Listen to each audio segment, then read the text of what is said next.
that you have forced Baroda Maharaja to sign it. He didn't want to sign it. CJI Rao. CJI Rao.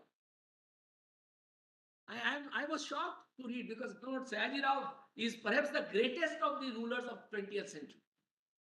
I don't know whether your lordship knows or not, but Lord, the man was absolutely unbelievable. I have been telling family to have a biopic on him.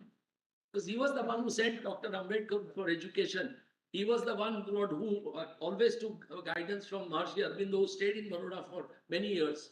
And Lord, some of the greatest people. Girl child education he made compulsory in 1920s. Girl child education, free and compulsory. And I was telling Dr. Dhawan in the morning that I saw, Lord, a law against water pollution which was drafted in 1920s. So, Lord, the man had a vision which was the University of Baroda, if your lordships have seen, so beautifully designed on Oxford Cambridge lines. So, Lord, and a Maharaja would not take a penny more than what was decided for him by his Diwan at the beginning of the year. That you have to only spend this much for your personal expense, he won't touch a penny after that. Now, Lord, he therefore didn't want to. Now, just see, my learned friend wants me to read, Lord, at page 1177 perhaps, or 1178. Now it is not case. Which page? 1177, last para. In fact, 1178, see that one para which says, now you will recall. Yes. That in some of the clauses of this article, we have provided concurrence of government of state feel that in view of commitments already entered into between state and center, they cannot be regarded as final authorities for giving this concurrence, though they are prepared to give it in the interim period. But if they do give this concurrence, this clause provides that concurrence should be placed before Constituent Assembly when it meets, because it was not a transitional governments. So therefore, the concurrence of the government also, in terms of the first proviso to clause D, was still the Constituent Assembly was convened and took a decision under clause 2. So even Mr. Iyengar construed it in a way that this concurrence was only up to that point when the Constituent Assembly would come into being. No, my lord, that may perhaps... What he says, that they will give that in the interim periods till the Constituent Assembly is formed, after which that power is exhausted itself. Text of clause 2, just see in the context of 1. So in which case, 3 really speaking, there's no question of concurrence by the state government after 1957. No. But yet we operated that provision. Please see that Yes. on C and D at page 1177, clauses C and D refer. Your lordship, see, clauses C and D refer to provisions of Constitution. My lords have it. Yes. Clauses C and D refer to the provisions of the Constitution other than matters listed in lists 1 and 3. These various provisions have been divided in certain categories. First, according to this draft, is Article 1 of the Constitution will automatically apply. As you know, it describes territory of India and includes amongst territories all states mentioned in Part 3. J&K is one of the states mentioned in Part 3. With regard to other provisions of the Constitution, these will apply to Jammu and Kashmir state with such exceptions and modification as may be decided on when President issues order to that effect. That order can be issued in regard to subjects mentioned in instrument of accession only after consultation of government of state. In other matters, concurrence of that government has to be taken. What your lordships read was part 2, because the government was an interim government. So, whether that government was rightly giving rightly giving advice or concurring, so they said let people decide to that limited extent. Now, Lord, next para. Now it is not the case, nor it is the intention of members of Kashmir government whom I took opportunity of consulting before this draft was finalized. It is not their intention that other provisions of Constitution are not to apply. Their particular point of view is that these provisions should apply only in cases where they can suitably apply, but only subjects with modifications and exceptions as particular conditions of J&K state may require. I wish to say no more about particular point at the present. So that is how Lord he looked at it. That is how he defined. There is no other interpretation possible. This is the author. And one of the most respected, eminent citizens of this country. What on 5th of August, President issues a proclamation Then it is not sent to Rajya Sabha. Rajya Sabha sends a recommendation without on the same day. Then Rajya Sabha approves for reorganization bill on the same day. Next day it goes to Lok Sabha on the same day it is approved. But these constituent assembly debate took place over several years. These are the men and women who are most brilliant that have ever been born in this country. We owe a permanent gratitude to them. And if we were to interpret constitution as today's governments tell us, we'll be doing great disservice to these men and women. Please don't do that, Lord. They were much wiser than anybody in our generations. They knew what India's problems were. As Dr. Dhawan was at pains to point out, they knew about this context. The two judgments which I respectfully submit are squarely supports the view that I have brought. Kindly turn to PDF volume 1, isn't it? At page 8. Premnath called. It's 1950. Volume 1 of the case.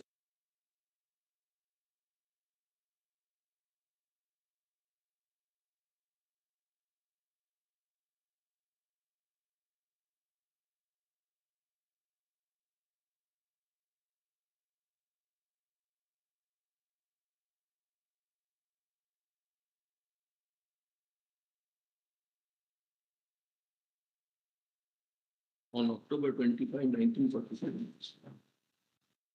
Volume 7. Which page? Swetanbait, volume 1, page 7. Case law compilation. Para 10. Your Lordships may turn to para 10.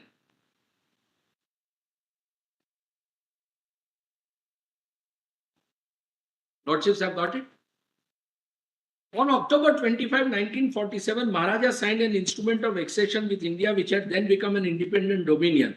By first clause of instrument, the Maharaja declared that he had acceded to dominion of India with intent that Governor General of India, Dominion, Legislature and Federal Court and any other dominion authority established for purpose of dominion shall, by virtue of instrument of accession, subject always to the terms thereof and for the purposes only of dominion, exercise in relation to state of Jammu and Kashmir such functions as may be vested in them by or under Government of India Act and so on. So we may usefully refer to some of the other clauses of instrument. Then Lordships may omit all that. And please kindly, thus, last sentence of that para. Thus, by the instrument of accession, Maharaja took the very important step of recognizing the fact that his state was a part of dominion of India. So this is very important, my lord. The repeal does not subserve any purpose. Jammu and Kashmir is integral part of India.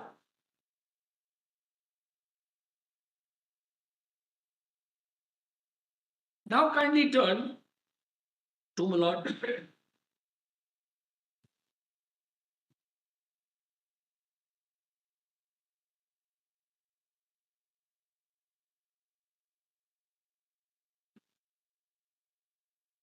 Lord, please turn to paragraph. There is one more argument. Page 287. Why haven't you written? PDF page 15. Para 26. No, where is para? Page 16. Para 26. There is one more. No, just before that. Lord, just before the paragraph 26. Please see last sentence of para 25. We must therefore reject the argument that the execution of instrument of accession of para 26 last sentence. I'm sorry. Why are you confusing? I asked you to write this down and be carefully yesterday. Last part of para 26. We must therefore reject the argument that the execution of instrument of accession affected in any manner the legislative, executive and judicial powers in regard to government of state of which then vested in ruler of the state. So for all purposes, your Lordship's court recognized that not he was the state who wielded all the powers. And his instrument of accession didn't take away those powers. although he became part of India. Now see, my lord, next paragraph. There is one more argument which has been heard before us on the question of Maharaja Hari Singh's powers. It said that Maharaja issued proclamation on March 5, 1948, replacing emergency administration by a popular interim government headed by Sheikh Abdullah, constituting council of ministers who were to function as cabinet and act on principle of joint responsibility. He virtually introduced a popular democratic government in state, surrendered his sovereign rights, and became constitutional monarch. There is no substance in this argument. The proclamation merely shows under pressure of public opinion and as a result of difficult and delicate problem raised by tribal raid, Maharaja very wisely chose to entrust actual administration government to charge of popular cabinet. Then Lordships may omit all that and please kindly come to page. Lord, since Mr. Chatterjee has relied, page para 32. Page 18. Since Mr. Chatterjee has strongly relied on application of Article 370 of the Constitution to the state in support of his argument that Yuvraj has ceased to hold plenary legislative powers, it's necessary to examine provisions of this article and their effect. But these two judgments are a complete answer to what has happened. And these judgments bind your lordships. There is no reason to differ from this view.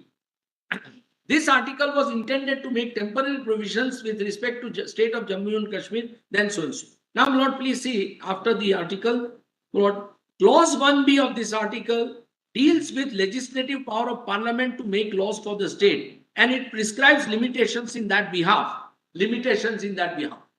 Under para 1, subclause B, clause 1, parliament has power to make laws for state in respect of matters in union list and concurrent list, which president in consultation with government of state declares to correspond to matters specified in instrument of accession. Whereas in regard to other matters in the state list, parliament may by under para 2 have power to legislate for the state after such other matters have been specified by his order by president with the concurrence of the government of the state. It is significant that para 1 refers to consultation with government of state while para 2 requires concurrence. Having thus provided for consultation with and concurrence of government of state, the explanation shows that government of state means in this what it means in this context. It means, according to appellant, not the Maharaja acting in himself in his own discretion, but person who is recognized as Maharaja by president acting on advice of council of ministers for this. It is said on this explanation that appellant has placed great reliance. Subclauses C, D, and 1 of article provide respectively provisions of article 1 and the present article shall apply in relation to the state, and that the other provisions of the constitution shall apply in relation to it, subject to exceptions and modifications specified by presidential orders. These provisions are likewise made subject to consultation with or concurrence of government of state respectively. Having provided for legislative power of parliament and for application of articles of constitution to the state, Article 372 prescribes that if concurrence of government of state required by relevant clauses has been given before Constituent Assembly of Kashmir has been convened, such concurrence shall be placed before such assembly. For such decision it may take. This clause shows this, Lord, what your lordships are rightly, Lord, worried about. This clause shows that constitutional makers attach great importance to the final decision of the Constituent Assembly and continuance of exercise of powers conferred on the Parliament and President by very relevant temporary provisions of 371 is made conditional on the final approval by said Constituent Assembly in said matters.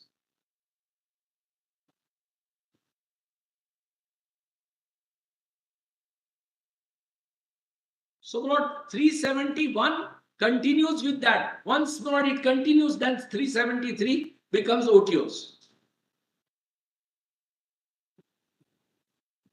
Clause 3 authorizes President to declare public notifications that this article shall cease to be operative or shall be operative only with specified exceptions or modifications. But this power can be exercised by President only if Constituent Assembly of State makes recommendations in that behalf. Thus, proviso to clause 3 also emphasizes importance which was attached to final decision of Constituent Assembly in regard to relevant matters covered by 370.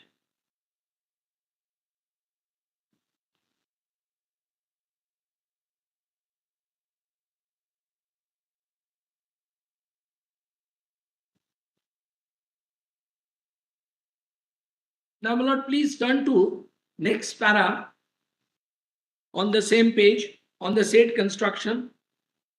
Para 38. Para 38.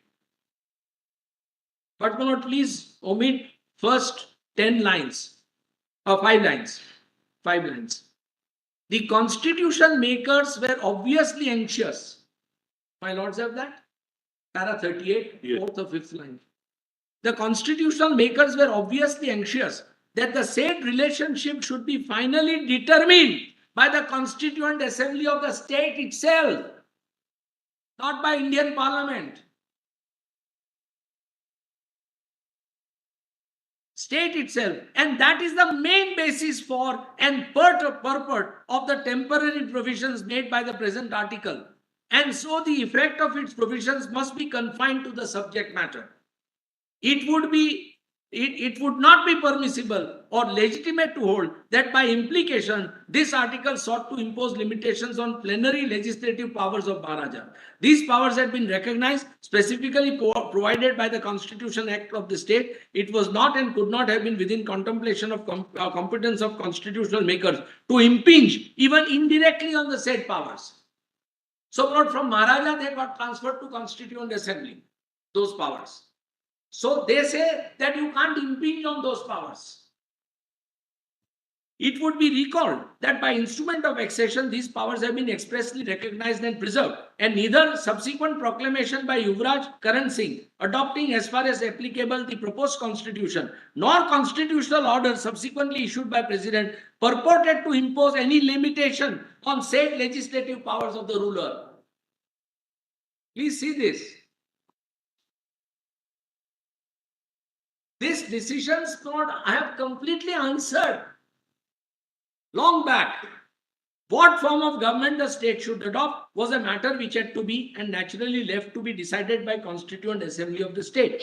Until the Constituent Assembly reached its decision in that behalf. Now see these words. Until the Constitution Assembly reached its decision in that behalf, the constitutional relationship between the state and India continued to be governed basically by instrument of accession. It would therefore be unreasonable to assume that application of 370 could have affected or was intended to affect plenary powers of Maharaja in matter of governance. In our opinion, appellant's contention based on this article is therefore rejected.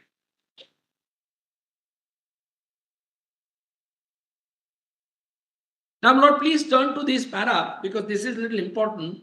It is difficult to see how this article purports. Para 40. Para 40, but Lord, after 12 lines. The word starting with the constitutional position. 10, 12 lines. How many?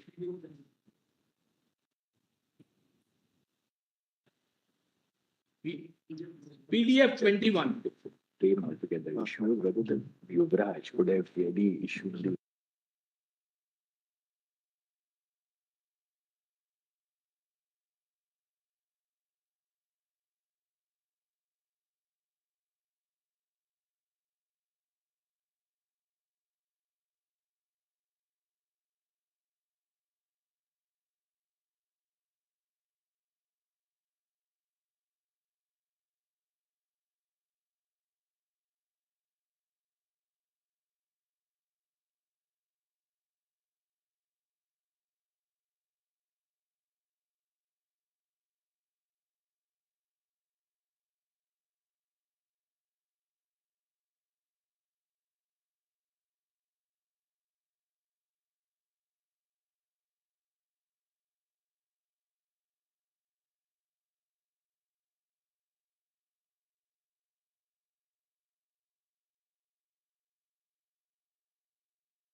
Sampath Prakash now.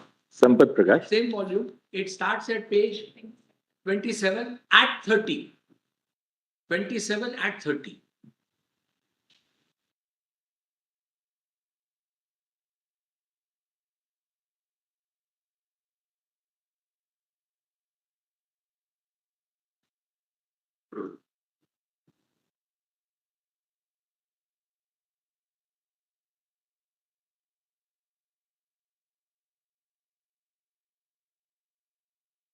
On the earlier page at 29, but at 30, please see the answer. Learned counsel urged, in this background, Article 370 of the Constitution could only have been intended to remain effective until Constitution of the state was framed. You are reading paragraph? Learned counsel, okay. Page 30, para 4. Para 4. Just the paragraph above para 5. Yes.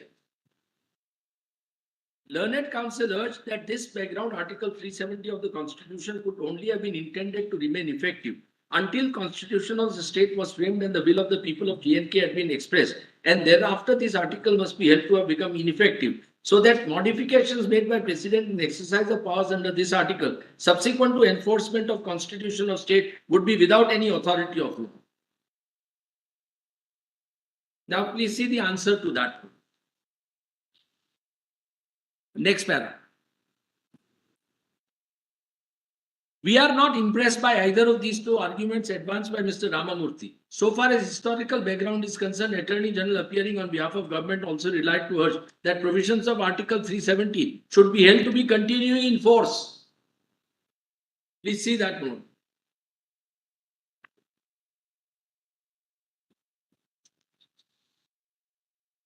Mr. Daftari. Should be held to be continuing in force because situation that existed when this article was incorporated had not materially altered, and purpose of introducing this article was to empower President to exercise discretion in applying Indian Constitution. There is considerable force in this submission. Legislative history of this article cannot in these circumstances be of any assistance. That this article became ineffective after Constituent Assembly of the state had framed the Constitution. Yeah.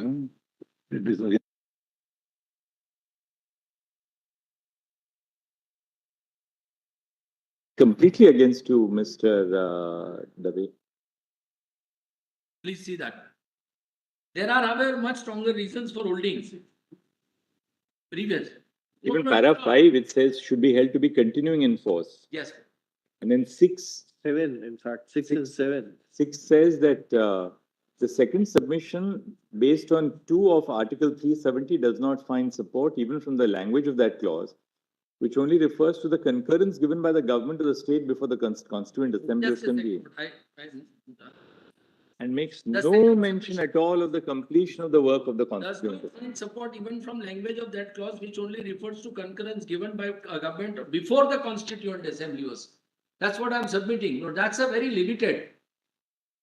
It's a temporary provision within a temporary provision. But this seems to give the seems to hold that the article in its entirety would continue to govern even after the Constituent Assembly had completed its task. No, not as a whole. Read 7. Just para 7. Let me read it now. Your Lordship may allow me to complete. Yeah.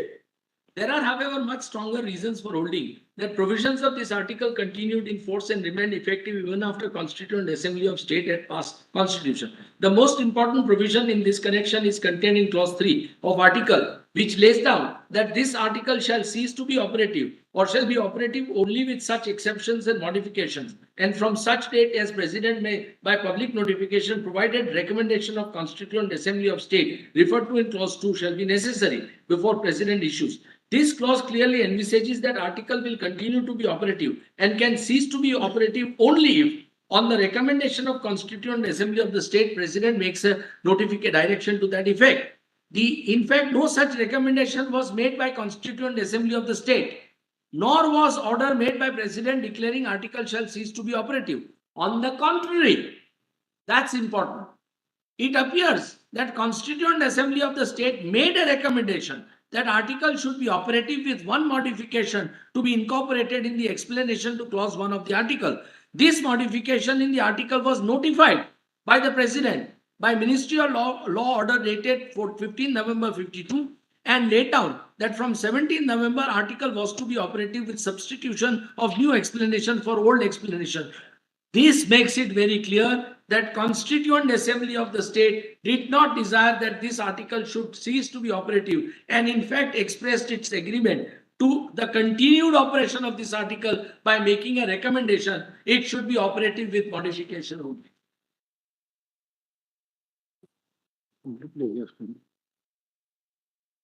Lord, it can't be, you can't now resort to 373 to repeal it. Constituent Assembly has accepted, it's a one-time exercise. Not repealed. President acted upon it. It is not repealed, Mr. No, it becomes inoperative. So from time to time, this is what I said earlier, time to time COs have been issued. No, we are not on 371. I am on 370 sub-article 3. Even the present exercise, other argument being open, it is not removed. It has applied the other provision. As it exists in the statute of the Constitution. No, Lord, they have repealed it. They have deleted it. They have exercised 373 to delete it. All The provisions, word is, I'll just tell you. now as it stands is, all provisions of this Constitution amended from time to time when it still will apply.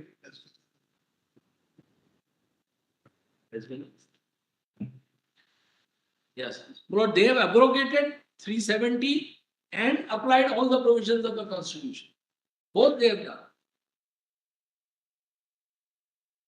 That part was not permissible. Now see further more.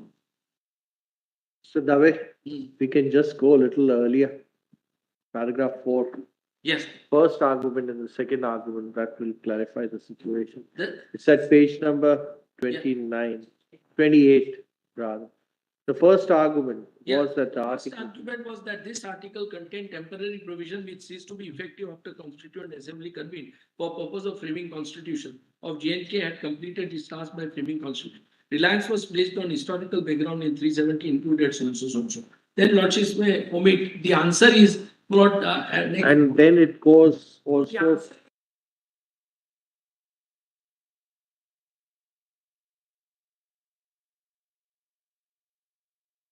as you have done, Now the new one. and in this background, then it's stated that background articles code 370 could have been intended to remain effective till the constitution of the state was framed and the people of Jammu and Kashmir had been expressed, and thereafter must be ceased to have become ineffective so that modifications made by the president and without authority. Now see the answer. I'm grateful to your Lordships. Your Lordship said no. But we are not on that. It's not our contention that 371 doesn't apply or president can't exercise powers under 370 as sub-article 1. As not recorded in at page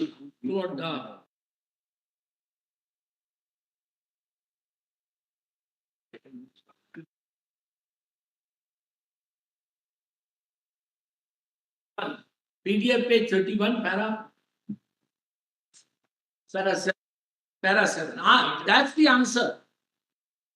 That it was not left to the Constituent Assembly, otherwise it makes mockery of the provision. If now somebody else, complete stranger, were to decide, the governor will make a recommendation or the president will make a recommendation or parliament will resolve. Here what they have done is that parliament resolved. That's an unusual procedure. It's neither a constituent power nor a legislative power that parliament exercised on 5th and 6th of August 2019. Parliament resolves that president may issue an order under 373 abrogating it. It's an extraordinary, I must say, legislative act, parliamentary act. It's neither legislative nor constitutional. It's not a constituent power. Reading right.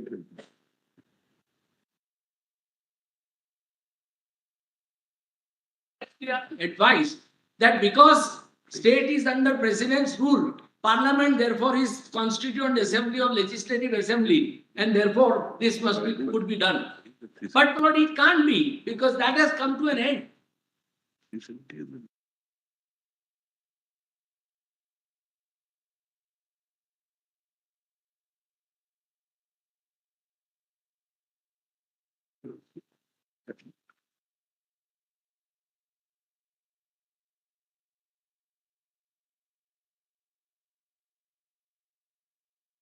Lord, speaking for Federal Court, Chief Justice Kanya said this, Lord, in 1949 FCR.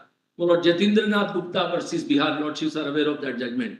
As a general rule, and unless it contains some special provision to the contrary, after a temporary statute has expired, no proceedings can be taken upon it as it ceases to have any further effect. 373 is that. 1949 FCR 595. It's at volume 30, plot page 18. I'm not going to trouble reading it. But this is a state, and this has been recognized subsequently. Even General Clauses Act doesn't apply. Your Lordship said to temporary statutes. And Article 367 expressly begins with a non-obstant clause subject to the contrary. Article 367 begins with a non-obstant clause says subject to the contrary, unless context otherwise requires. Now, Lord, 370, therefore, context is completely different. Does apply. Section 21 will apply, the court has said. I am looking to the statute and making submission on, because federal court judgment was not granted. I'm sure you will get opportunity. No, this judgment says that the General Clauses Act will apply. Actually. Yes, I have seen that. Lord. I have seen that. I have marked that portion also. But Lord, my respectful submission is that here, because of the context of 373, I respectfully submit that in respect of sub-article 3, there is no question that it should apply.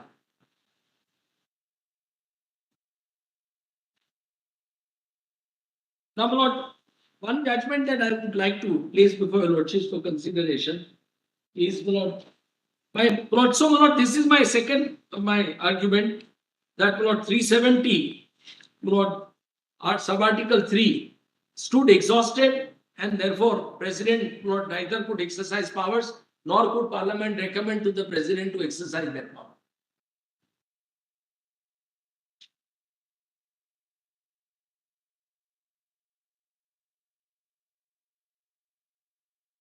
Now, Lord, just to look at the counter affidavit which has been filed on behalf of Union of India.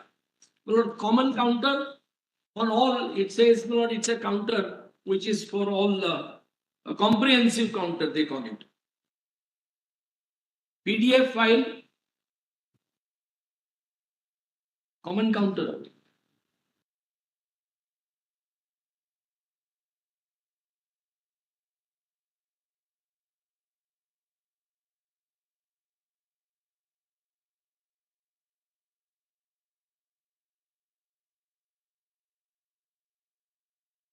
This will be in the paper book, right? Yes.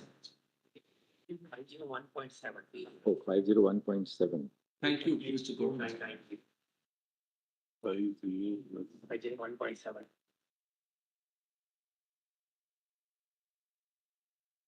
Suryakant has. Mr. Courtmaster, kindly. Page PDF? 2990. 2990.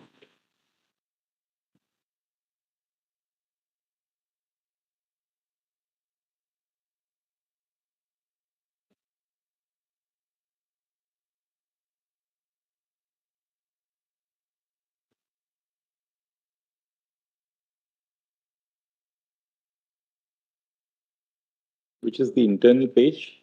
Yeah, you're on the right side. So the way? Lord, the Lordships may kindly turn to page 13. Do your Lordships have page 13? It will be 3104. Sub-para 7. 7. 7 or 8? What is it? 8. As has been explained in greater detail. Just one second. Para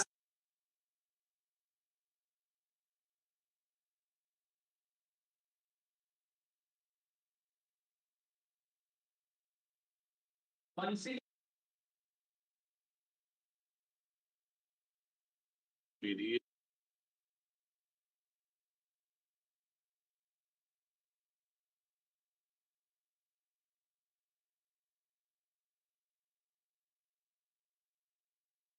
5, 16, Mr. Mehta. 3005.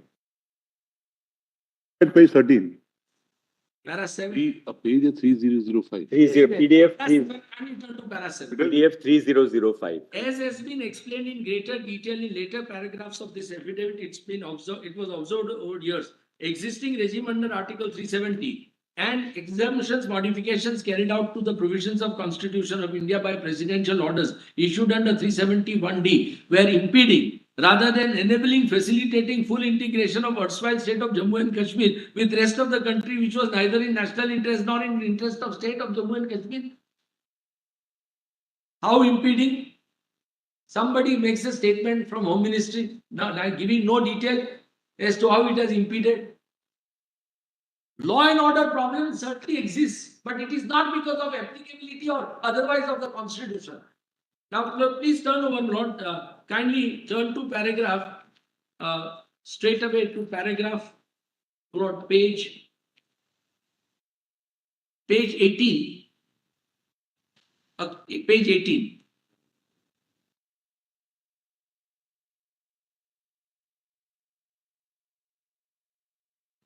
Part of para 8, no? Roman 5. Roman 5. Lordship said that? Page 20, perhaps, PDF page 20. Mr. Dave, are you inviting the court to review the wisdom of the decision of the government on the abrogation of 370? So you're saying that judicial review should reassess the basis of the government's decision that it was not in the national interest to continue with Article 370. Chief Justice Chandrachud said in A.K. Roy that not this theory that was developed in United States Supreme Court that political decisions courts shouldn't go into. That is now court. That was given and in Podial, your lordships expressly rejected that argument. But judicial review would be confined to a constitutional violation. Constitutional violation, certainly it's amenable to judicial review. Lord, I would respectfully submit that even subject. There's no doubt that if there's a constitutional violation, this court has a jurisdiction to review. Of course, that's undoubted. Let me put it this way. President is undoubtedly exercising powers under 370, purportedly. In Samsher Singh, your lordships have said that president can only exercise presidential power in constitutional sense. No other sense, not personal. But the wisdom underlying the decision to abrogate. There is no question of wisdom. President can only look at 370. President has to be advised by his advisors that 373 does not exist today. Then we are back therefore to the constitutional argument. Constitutional argument, of course, judicial review is available, and we are addressing ourselves to that. There's no doubt about it. Constitution. Your lordships are right. Fraud on the Constitution. I am on fraud on Constitution that president is today exercising a power without any material whatsoever, without any justification whatsoever, and to wish it away by simply saying that it was impeding. But surely this court is not going to accept that kind of a very cavalier affidavit on part of Union of India.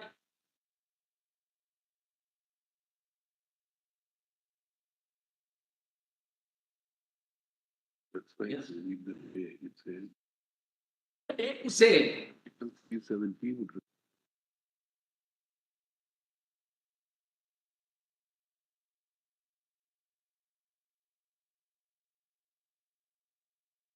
argument was this, that these are political questions, don't go into it. Your lordship said nothing doing, we will go into them. And now after Bomai, your lordships have expanded the horizon.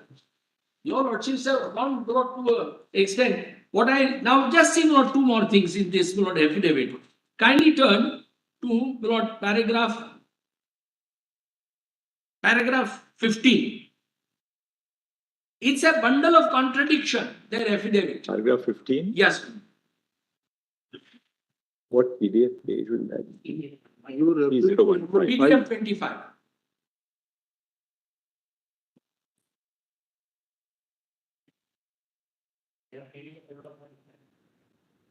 Oh, thank you, Mr. Gopal. 3015. I state and submit that Constituent Assembly of erstwhile State of Jammu and Kashmir did not in any manner deviate. Please see that word. Did not in any manner deviate from provisions of Constitution of India, which would be applicable to erstwhile State of Jammu and Kashmir. Constitution of J&K adopted by this Constituent Assembly included Section 3, which unequivocally stated, State of Jammu and Kashmir is and shall be an integral part of Union of India. Additionally, Section 5 stated, executive and legislative power of state extends to all matters except those with respect to which Parliament has power to make laws for state under provisions of the Constitution of India. There can be no doubt that. By the way, do we really need to labor on the counter? We have to interpret the constitutional provision as it stands. How is this relevant? Your lordships are right. I am submitting that there are no reasons available in presidential exercise, nor are they given in counter. It's bereft of many reasons, the whole entire exercise. That's my respectful sir. Yes.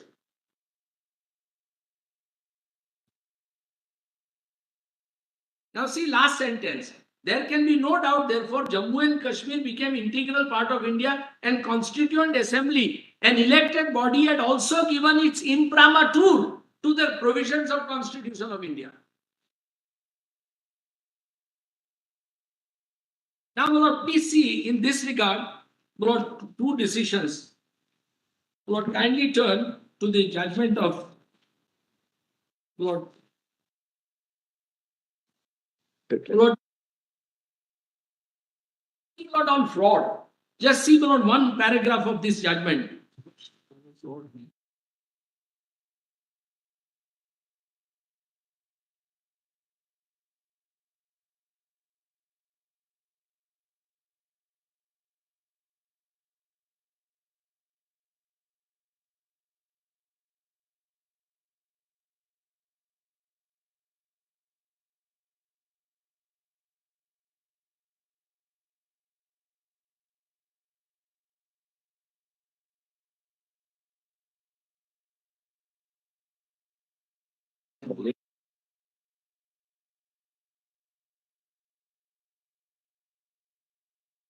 Now, what are you referring? Lord, this is the Constitution bench judgment in Mudaliar on Lord, fraud on the Constitution. Just see Lord this interpretation, and then I'll take to the next. Where will we get it, Mr. Dave? Volume 28, case law volume 28, page 8, and relevant part at 15. 8 at 15. Volume 28, case law compilation. This leads. Oh, PDF page 19, I'm sorry. Page 9. This leads us to the consideration. Mudaliar is at internal page 7, right? That is 16. Just see at page 19. Open PDF, then there is 8 at what para? para That is 16. 16. 16. This leads us to the consideration of the question of scope of doctrine of fraud on power.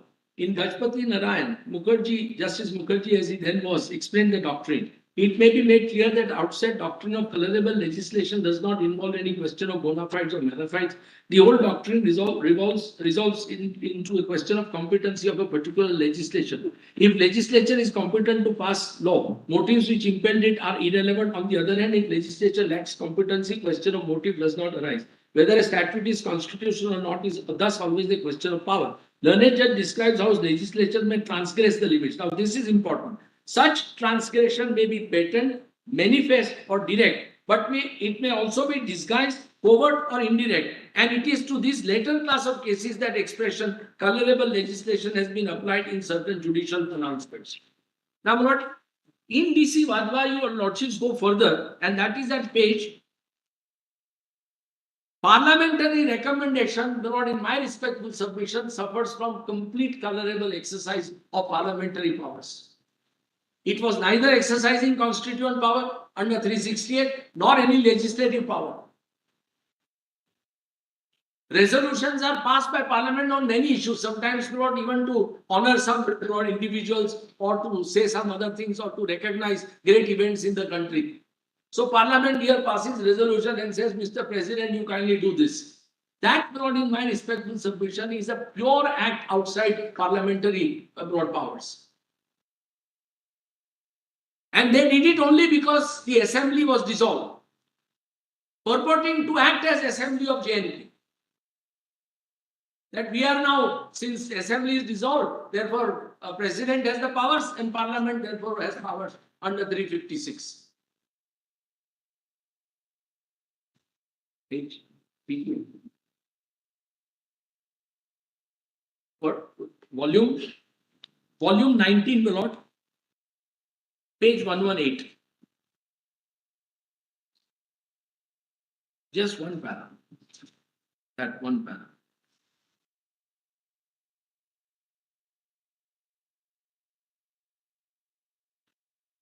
Lord, para 7, PDF page 131. Which judgment is this? Lord, this is DC Vadwa 1 second. Page, PDF page? of volume 19, 118 at 131. No, that's some other judgment.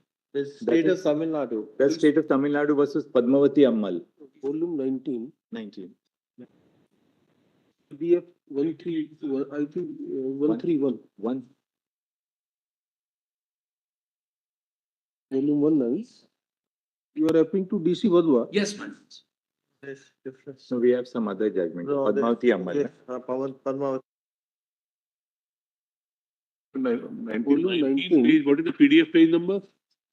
Oh, yes, it's 118 actually. It's immediately after that. It's 118. 9859. Page 118 at 131. 131, para 7. Where does it begin? State of Tamil Nadu. हाँ नहीं उसके बाद में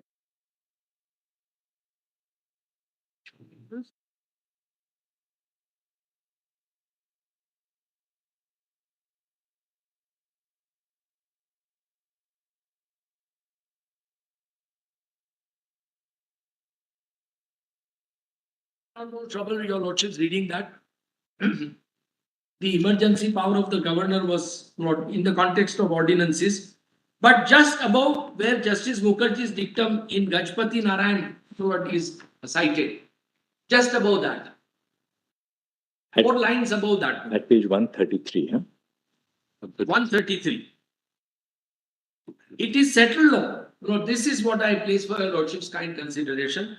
It is settled law that a constitutional authority cannot do indirectly what is not permitted to directly. If there is a constitutional provision inhibiting the constitutional authority from doing an act, such provision cannot be allowed to be defeated by adoption of any subterfuge. That would clearly be a fraud on the constitutional provision. This is precisely what was pointed out by Justice Mukherjee. And that's my respectful submission that Lord and Lord Mudaliar is also considered. Now, Lord, last judgment that I placed for your lordship is the UP Assembly case, volume 30, This was paragraph PDF page 73. 33, page 1. This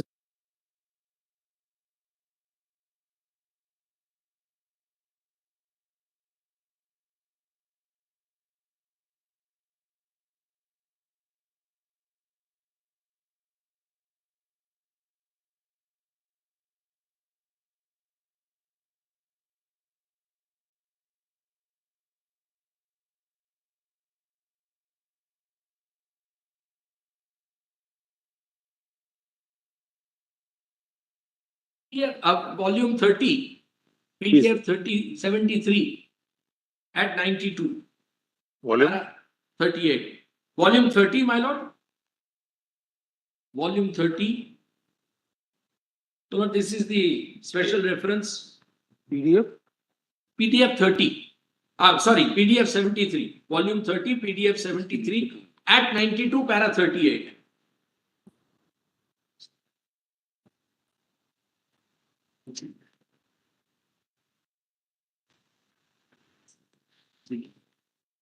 What's the name of the case? Yeah. What is that? Any powers, privileges, and immunities of state. UP case.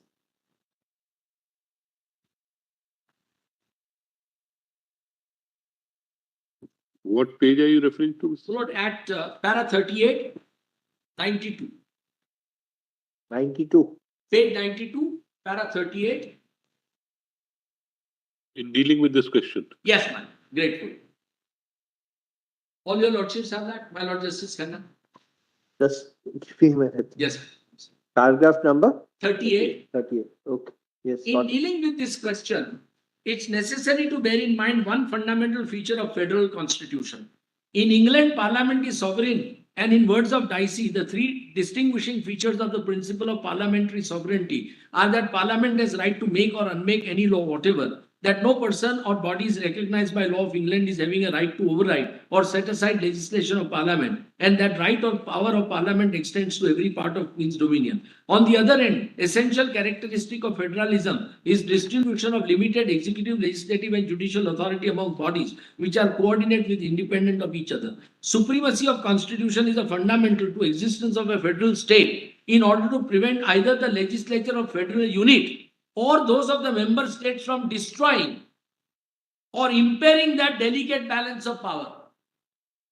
That's precisely what has happened, destroyed the delicate balance of power, which satisfies the particular requirements of states which are desirous of union, but not prepared to merge their individuality in unity.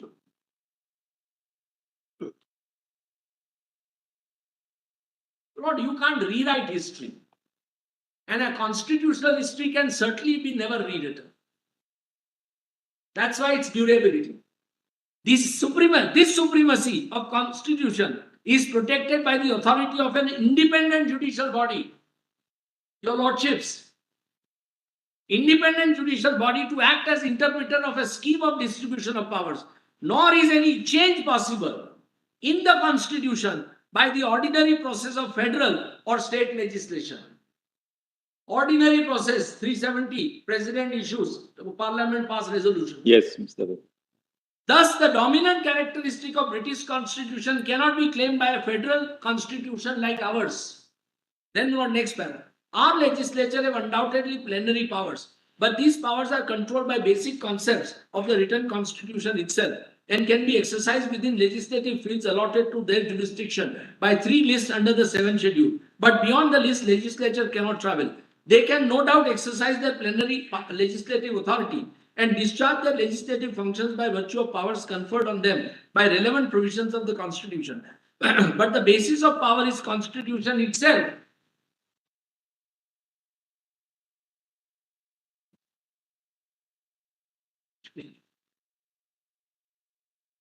Yes, Mr. Ravi, we read that. Thank you. Which is the next judgment, Mr. Ravi? Followed one sentence, followed in Yeah. paragraph 40, last sentence, PDF page 93. Therefore, there can be no doubt that the sovereignty which can be claimed by Parliament in England cannot be claimed by any legislature in India in the literal absolute sense. Yes.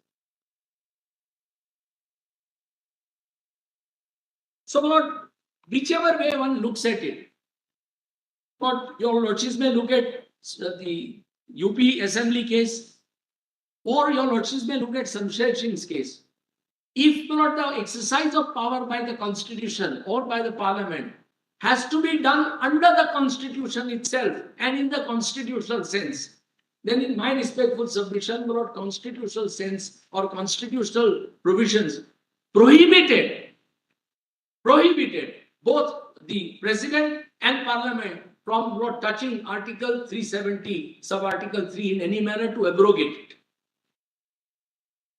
There is no power to abrogate Note 370 under 373 because, Lord, as I respectfully submitted, that, Lord, it has lived its purpose, its object, and therefore it no longer is, Lord, available for exercise. In any case, the exercise, Lord, suffers from a fraud on the Constitution because, Lord, it has been done completely contrary to constitutional provision. And, Lord, the principle of federalism, principle of democracy, which, Lord, Bombay has so beautifully, Lord, ascribed. Because ultimately, that's why constitutional framers were very conscious. Let the people of Jammu and Kashmir decide how they want their relationship. They decided for all times to come. It was not a temporary exercise by Constituent Assembly. That's why I said, you know, it would be travesty of justice that Constituent or Legislative Assembly of Jammu and Kashmir were now to be given authority to say that no, Constitution of India will not apply to us. That power also for them stands exhausted. So, Lord, those are my respectful submissions. Therefore, I Thanks. respectfully submit. Lord, there is one aspect which, yes, I must tell you. Lord, in my written submissions, I have quoted, Lord, from the 2019 manifesto of the Bharatiya Janata Party. In that, Lord, they expressly said that we will work towards abrogating Article 370. Lord, in my respectful submission, this court has already said, Lord, in 2013 judgment, that these manifestos can't be contrary to constitutional scheme. One, and directed EC to issue guidelines. 2015 EC issued guidelines and told all political parties that your manifestos must be within the constitutional scheme and spirit. Now, Lord, today, because you have majority in parliament, you have done not for any purpose. So what is argument of impeding, etc., is not relevant at all. It doesn't exist. The only reason you have done it because you told people of India to vote for you because I will go and abrogate Article 370. That not shows that the power has been exercised for not colorable considerations. The actual exercise is not fraught with clearly what I would say irrelevant considerations which cannot apply to broad constitutional exercise. The president is not a rubber stamp. He had to see this. Yes, you have the majority in parliament, but majority doesn't speak. It's not a constituent power. You didn't want to go therefore to the majority of both houses of parliament. You didn't want to do that. You didn't want to go to legislature because you are now taking away out of 5 Lok Sabha members and 4 Rajya Sabha members. Once you divide territory, those members, that representation is gone. If the representation is gone by virtue of Article 368(1), you are supposed to go to all many state legislatures and take their approval because they are also concerned. 368 is very beautifully worded. There are so many safeguards in it. So, All right. those are my respectful Thanks, submissions. Mr. Dave. I'm deeply Thank obliged you, to Mr. Dave. for Who will argue now, Mr. Thank you, It's been Mr. a, Mr. Dwivedi will argue it's now. been a privilege, grateful. Oh, Mr. Nafri will argue.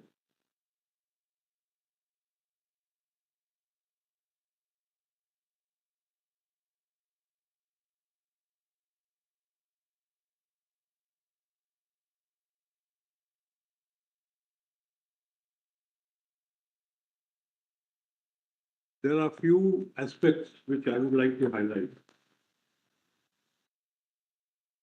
The burden of my song is very simple. Beneath the apparent constitutionality lies the patent illegality. Now, how do I demonstrate that? So in the first place, it has been argued extensively that the effect of Constitutional Order 272 is amendment of Article 370, Clause 3. This has been extensively argued. This has been done via the route of Article 367.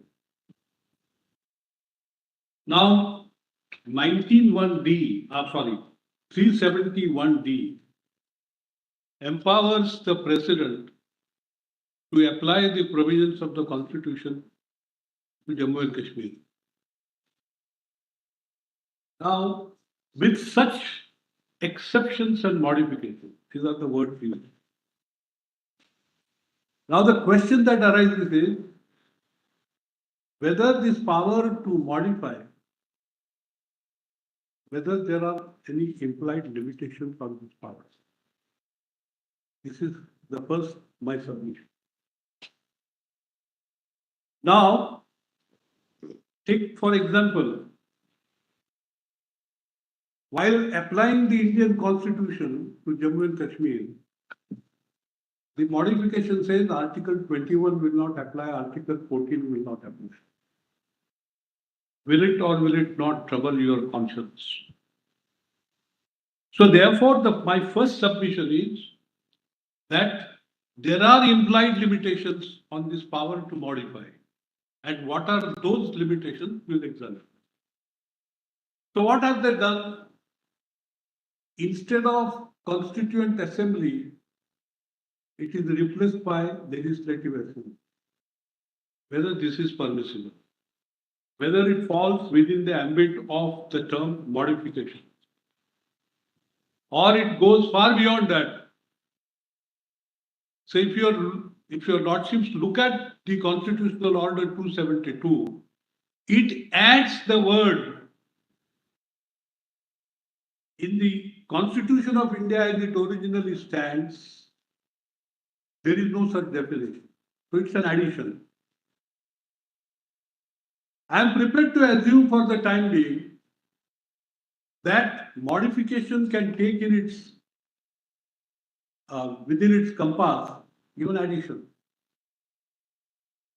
But the question is that you are replacing a fundamental concept, the core concept of Constituent Assembly, by another legal concept known as Legislative Assembly. The fundamental difference between these two concepts is well known. Now, therefore, your lordship will see that a Legislative Assembly is a product, is a creature of Constituent Assembly. Now, therefore, in my respectful submission, this exercise is not permissible. Now, take another example, which is to be found in the judgment of Justice Khanna in Keshwananda Bharati case. I will invite your lordship's attention. His lordship had raised the question that suppose the parliament, in exercise of its constituent power, says that the existing parliament will continue for 50 years. Will it or will it not be a mockery? Kindly see that paragraph in the judgment of Justice Khanna. Your lordship will get it in PDF page.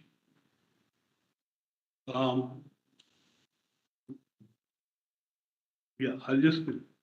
So the PDF page is 7426. Which volume? Is the volume? Volume 15. The PDF page is 7426. No, sorry, I stand corrected. 527. 571. Volume 15. 571. Volume 15. And the paragraph is 1423. Kindly see what the lordship says. It's at page? Page 1423. Sorry, paragraph 1423. PDF page 571. 571. I get confused between PDF page and the Paragraph page that I have. Paragraph 1423, sir. So this is how that para runs. Apart from the fact that the best guarantee against the abuse of power of amendment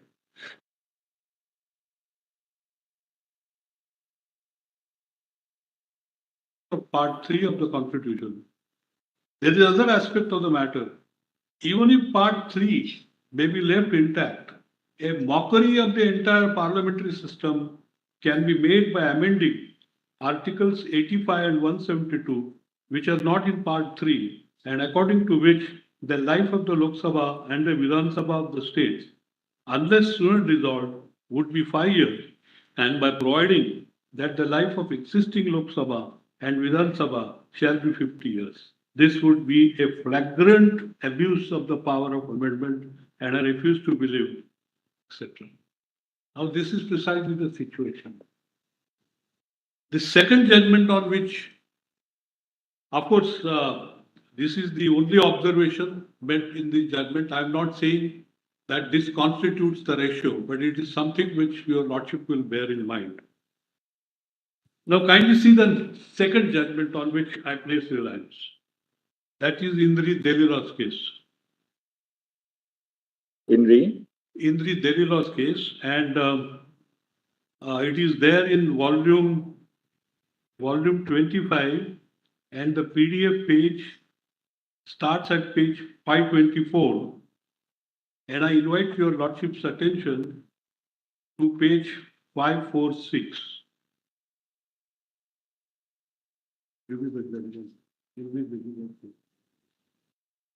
So on that page,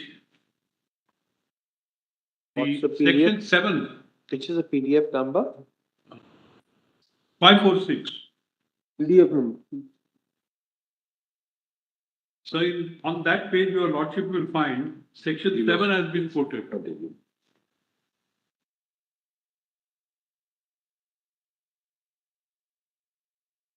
Para?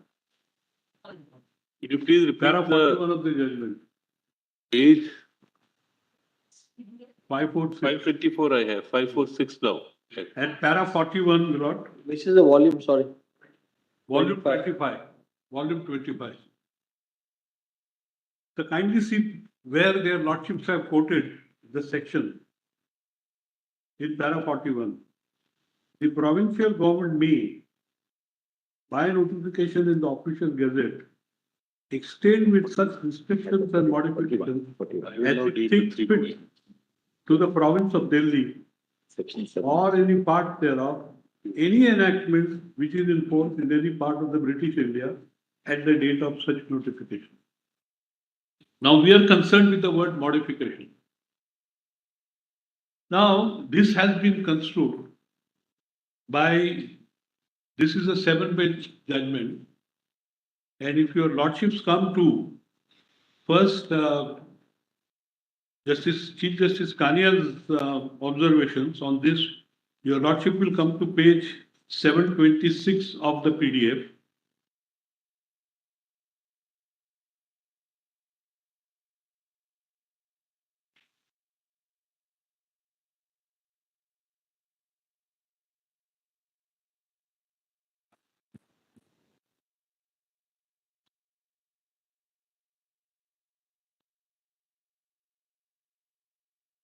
So para 354, the power to modify an act in its extension by the order of the subordinate authority has also come in considerable discussion. Originally, when the power was conferred on the subordinate authority to apply existing legislation to specified area, it was given only to apply the whole or a portion thereof. That power was further expanded by giving a power to restrict its application also. In the next stage, however, was given to modify so as to adapt the same to the local conditions. It is obvious that till this stage, the clear intention was that the delegate on whom the power was conferred was only left with the discretion to apply what was considered suitable as a whole or in part and to make adaptations which became necessary because of the local conditions. Nothing more. Only in the recent years, in some acts, power of modification is given without any words or limitations on that power.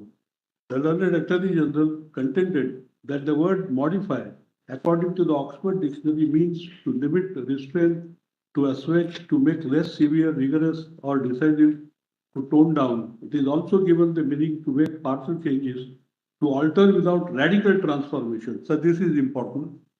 He therefore contended that if the donee of the power exceeded the limits of the power of modification beyond the sense that it could be exceeding the limits of the power, and to that extent, the exercise of the power may be declared invalid. He claimed that no longer a power under the term modification.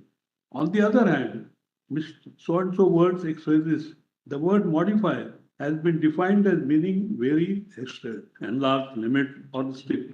It has been held that the modification implies an alteration. It may narrow or enlarge the provisions of the former act. It has also been pointed out that under the powers conferred by the Delhi Laws Act, the central government has extended the application of the Bombay Data Relief Act to Delhi. The Bombay Act limits its application to poor agriculturalists whose agricultural income is less than so and so. Under the power of modification conferred by it, the Delhi Laws Act, the central government has removed this limit on the income with the result that the principles, policy and machinery to give relief to the poor peasants or agricultures with an income of less than 500 is made applicable to Delhi to big landlords, even with an income of 20 lakhs. This shows how the word modification is understood and applied by the central government and acquiesced in Yes, by the Mr. Indian Mantri, we've legislature. seen that, yes. Now, this is a classic example, and this is precisely what has happened. There is a qualitative difference, conceptual difference between the Constituent Assembly and the Legislative Assembly. So the same thing has been repeated. I just give to your Lordship the paragraph numbers. That is Justice Mahajan, paragraph 414. The PDF page is 760. Justice Vivian Bose, para 316, PDF page 698. Justice Fazal Ali, para 46, PDF page 553, and Justice Mukherjee, paragraph 155, PDF page 613. So your lordships have laid down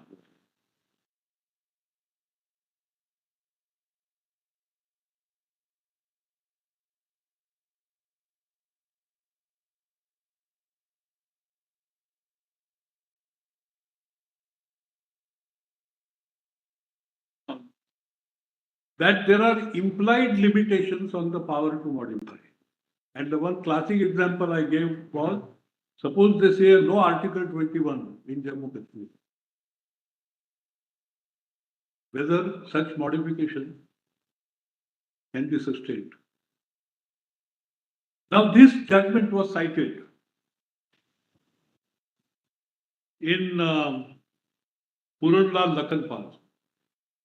And I want to show to your lordship what the judgment says. So kindly come to the judgment in Puranlal's case. Your lordship will find it in volume 1, PDF page 2426.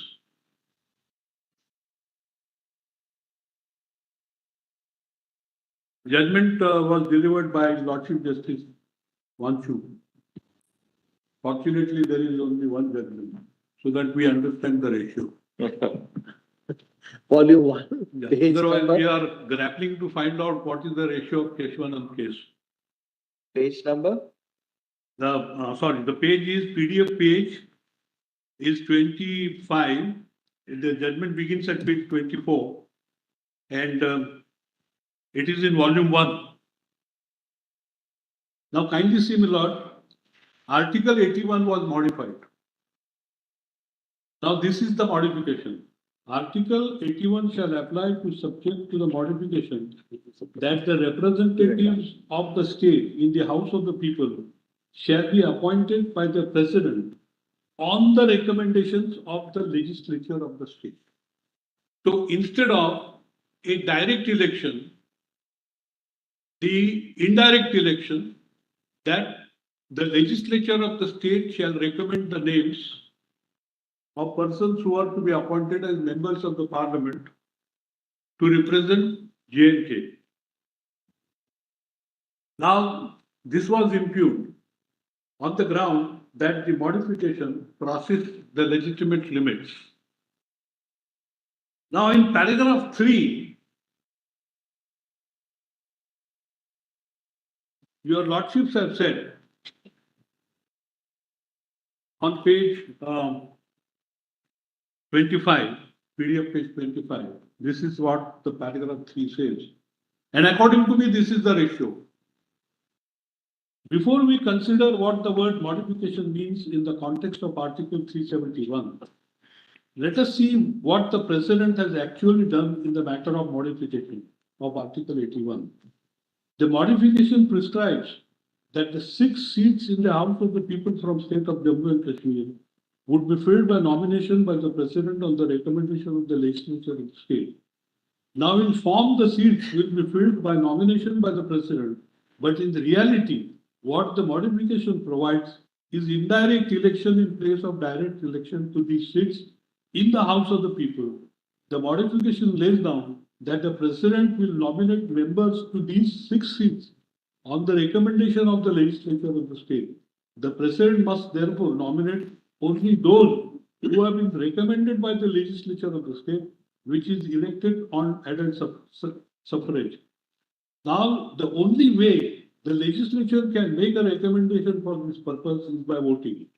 Therefore, in effect, the modification made by the president is that the 6 seats to the House of the People from the state of Jammu and Kashmir will be filled by indirect election and not by direct election. The element of election still remains in the matter of filling those seats, though it has been made indirect. In these circumstances, it may not be possible to say that there has been a radical alteration in the article. Now, this proposition itself may be debatable, but the point is that in paragraph 3, your lordships have said that there is no radical alteration. Now, in paragraph 4, then their lordships say, but assuming that the introduction of the indirect election by this nominee is a radical alteration, and that is permissible. Now, how do I deal with this para 4? So my submission is that 2 issues arose before the court. First, whether it's a radical alteration, and second, assuming it's a radical alteration, whether it is within the ambit of 371D. Now, the second issue did arise for the court's consideration, but in my respectful submission, the determination of this issue is an arbiter and not ratio. What is the difference between a ratio and an arbiter? A ratio is that proposition which the court has to decide, has to lay down, so that the case is finally disposed of. So according to you, once the court had held that this was not a radical modification, The question as to whether a radical modification is permissible really didn't arise. That was an moved. arbiter. Got it. And for this purpose, I rely upon a judgment of the Bombay High Court. Unfortunately, it was not there in the, but we have circulated, I'm told. And I just want to show to your lordship how Chief Justice Chagla deals with this concept of ratio and arbiter. On the second aspect, what does the court, just let's see that. The second, The arbiter, let's see the arbiter. the paragraph 4 is an arbiter according to me. Let's read that. Yes, all right, I'll read that. But even assuming that the introduction of the indirect election by the I will return is a radical alteration. I will return after lunch.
Yes, Mr. Nafo. Your lordships want me to read paragraph 4. Just a few lines from that para and then we But, can move on to the next one one. thing which I want to bring to your lordship's notice. This, if your lordship sees the first para of the judgment, where it refers to the presidential order of 1954, in the very first para of the judgment. Now, the Article 81 was amended, was modified with the concurrence of the state government.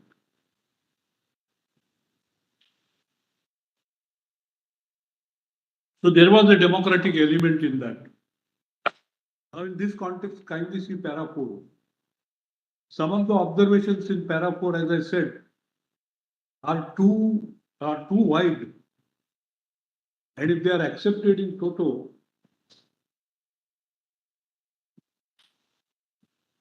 the entire constitution of India can never be applied to Jammu and Kashmir.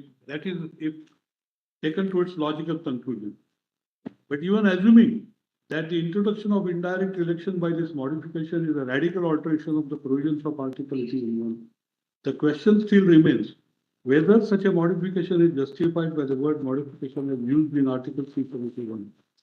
We are here dealing with the provision of a constitution which cannot be interpreted in any narrow or pedantic sense. So I pause here for a minute. Their lordships are now comparing Delhi law's case and this provision in the constitution. Now, my humble submission is that as far as Delhi laws is concerned, it's ordinary statute. Therefore, there can be a more flexibility. Yes. But when you are dealing with a constitutional document, the limitations should be on a higher scale. This point is missed out. Kindly see further. The question that came for consideration in the Delhi law's case was with respect to the power delegation. Yes, Ms. Nafte, I think we've got your point that, you have to have some implied limitations and therefore these observations in para 4 are of a very broad amplitude. Your lordship sees the para 4. We'll have to hear the other side. You made your point. We'll hear the other side on this. Completely wipe out. All right. What is the next Now, point, Mr. Nafte? So my next point is, which I will indicate at the end, because I have to deal with Article 3 and 4 as briefly as possible. But my next point is what happens to the Constitution of Jammu Kashmir.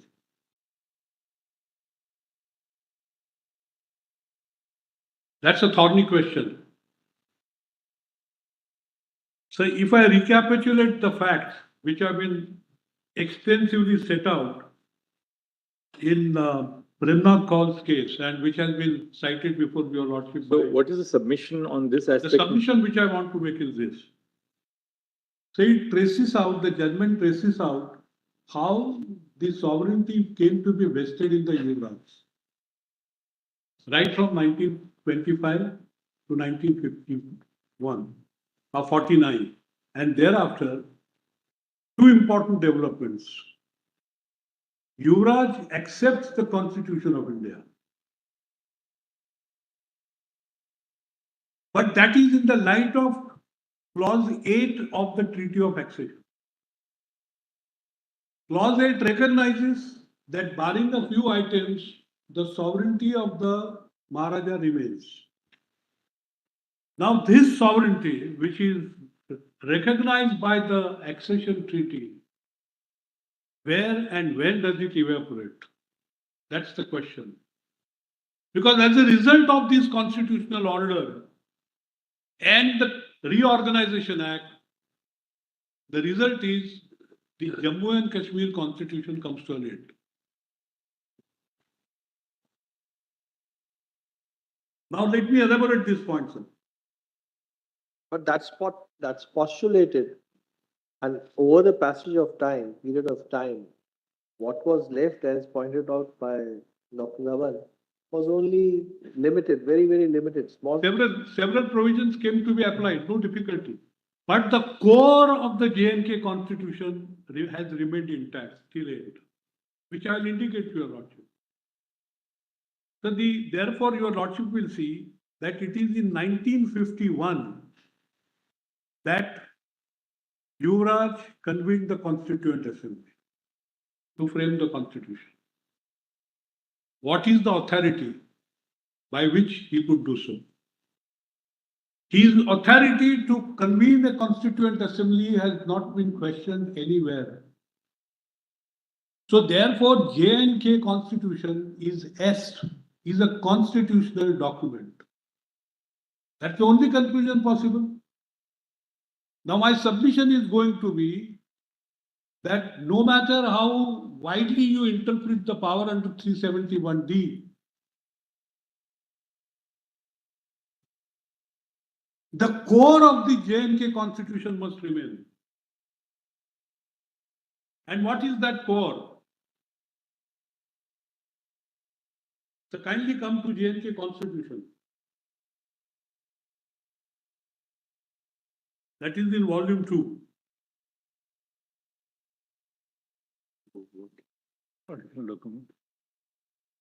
So in the first place, the state. So can you itemize the core? I mean, can you just sort of summarize what would be the core? The core I am indicating, that is part 5 and part 6 of the J&K constitution. That is the executive. That is part 5 is executive and part 6 is the legislature. Additional document, volume 2. Additional document.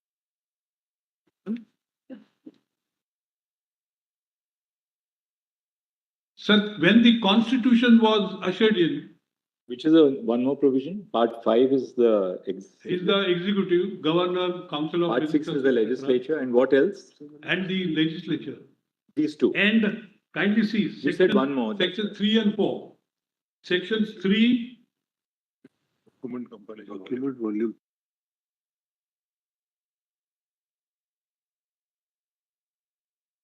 and 5. What That are is we- part 2.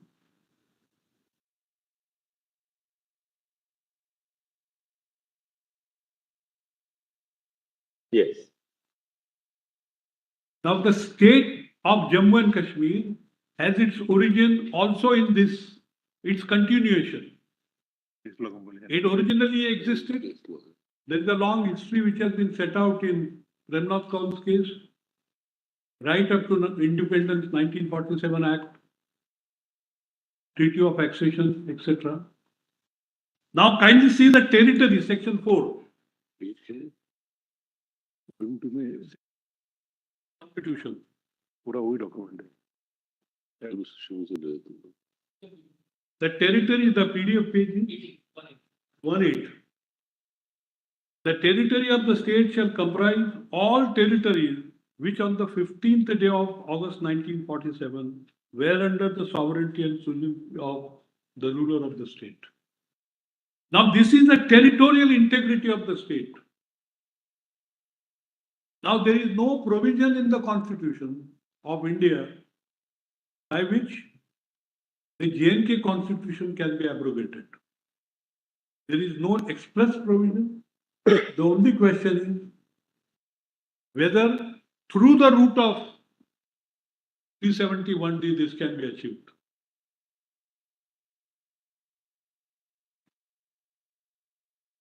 Now this depends upon the question, because Article 370 itself recognizes the Constituent Assembly.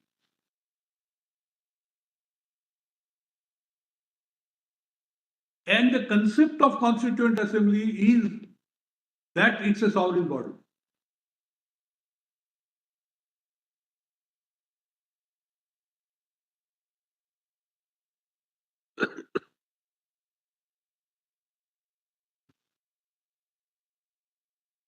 Now there can be a constitution within a constitution. That is something which your lordships have recognized. I'll just indicate to your lordship.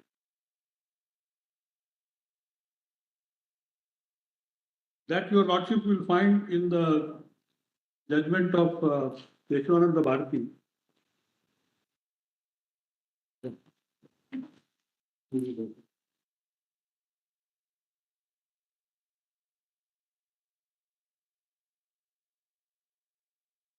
Para 2072.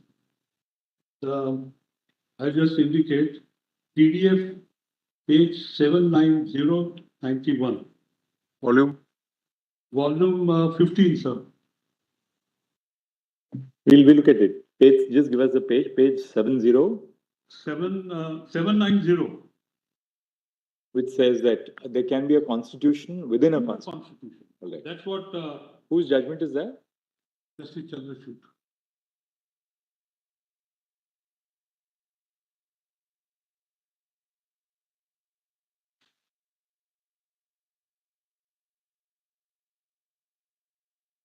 Now, therefore, your lordship see the existence of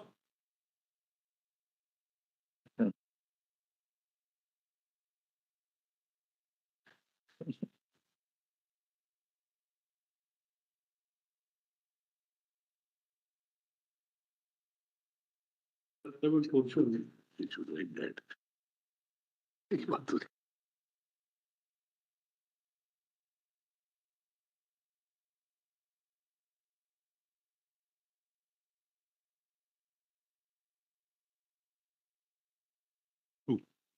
Yes. Thus, the true ground of division by virtue of which the nature of the constitution is whether it is flexible or rigid. That depends upon whether the process of constitutional lawmaking is or is not identical with the process of ordinary lawmaking. A typical instance of flexible constitution is that of the United Kingdom.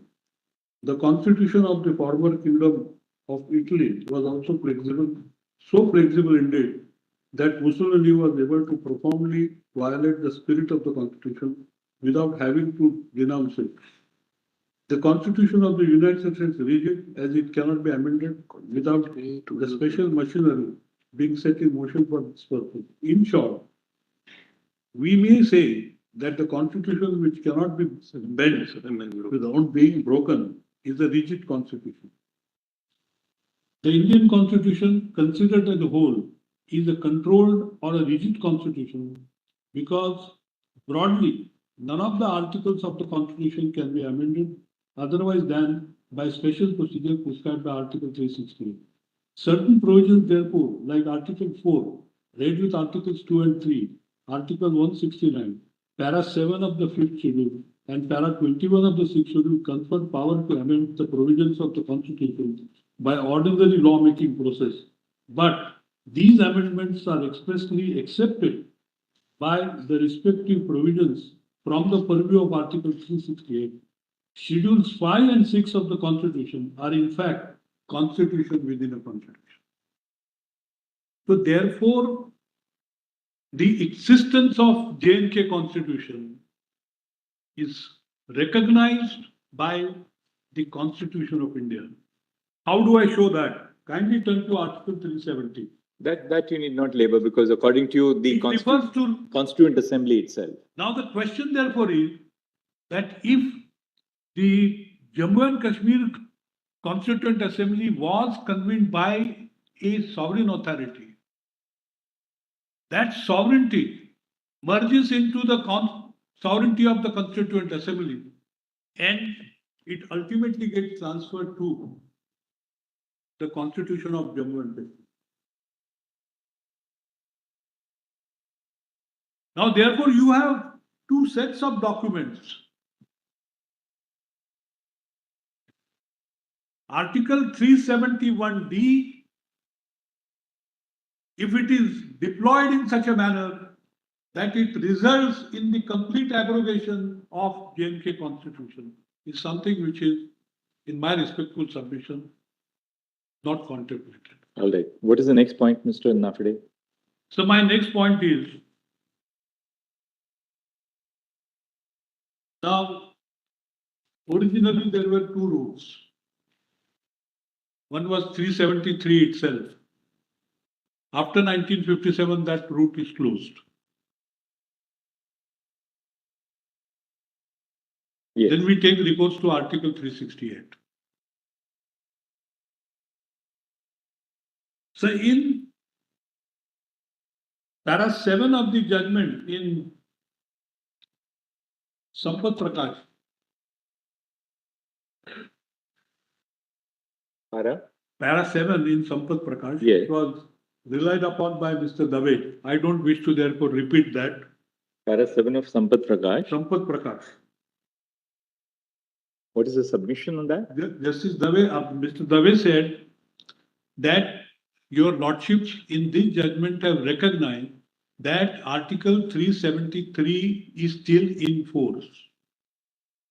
This is much after 1957. Now that route is obviously closed. But Sampat Prakash goes a step forward and says that even with reference to 368, you can't do it. Para 13. Para 13 of Sampat Prakash, I'll show to your lordship that your lordship will get PDF,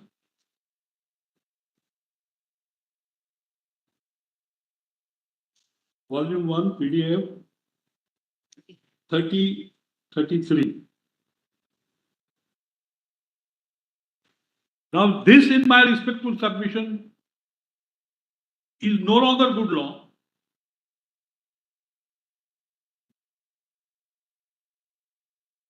In view of what the 11 judgments in Keshavananda Bharati say.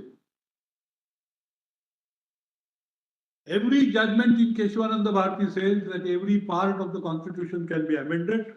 Of course, some judgments take a view subject to the rider that basic structure can't be touched. But there is not a single judgment in Keshavananda Bharati which carves out an exception. And therefore, in my respectful submission, the only route which was constitutionally permissible is through 68. That's what Mr. Dave has also argued. Yes, that's what. So therefore, to that extent, para 13 of Sampat Prakash is not a good law. But para 7 remains.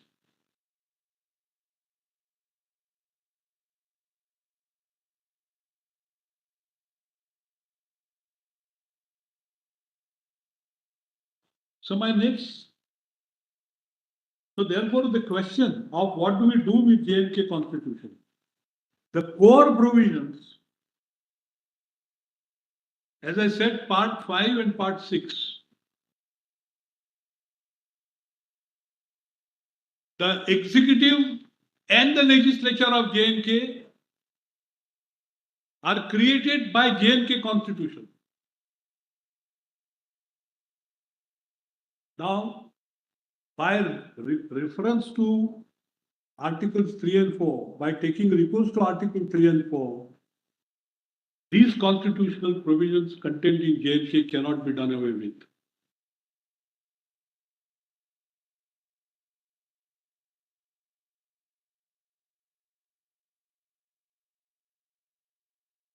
So, two submissions in this regard.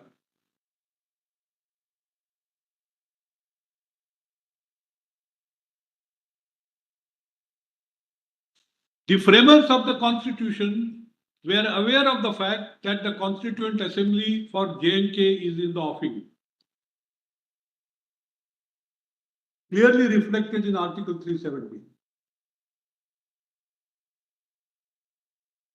Now, therefore, the question is that does it not contemplate, when it says that provisions, this Article 370 special status, provisions of the Indian Constitution can't be applied unless you follow a certain procedure, does it not contemplate clearly that the Constitution of India, as framed by the Constituent Assembly, recognizes the existence of J&K Constitution?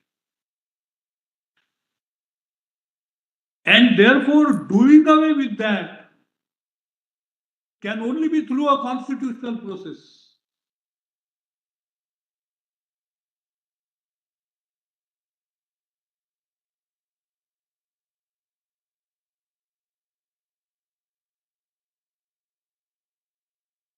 Now, therefore, your lordship will see that this is a limitation. The existence of J&K constitution is a limitation both on the power of the president under Article 371D, also the parliament's power under Articles 3 and 4.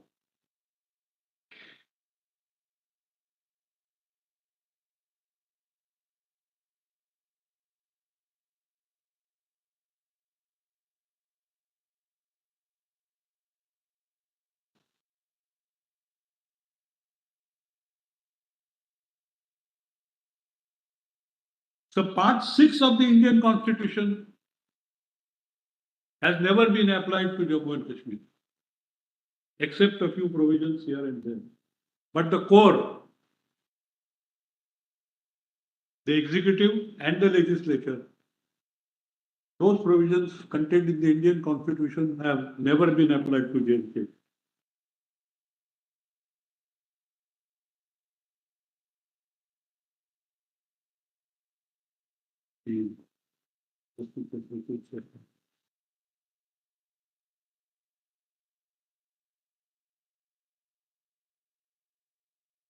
In the judgment in NCT of Delhi versus Union of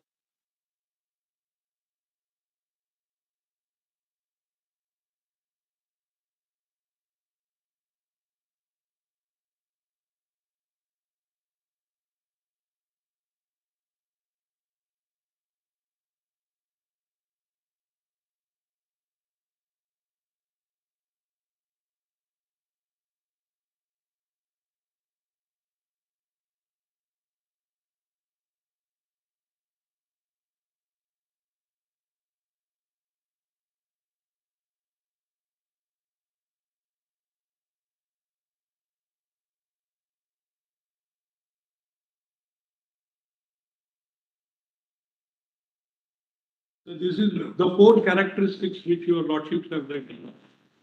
In paragraphs 292, 290, 291, 292, 296, 298 and 305. So kindly see what your lordships have said. The framers of the constitution were aware of the challenges which the new instituted democracy could face. In his address to the Constituent Assembly, but kindly come, my lord, to the straightaway to 305. This is the discussion which I don't wish to trouble you. PDF page 160.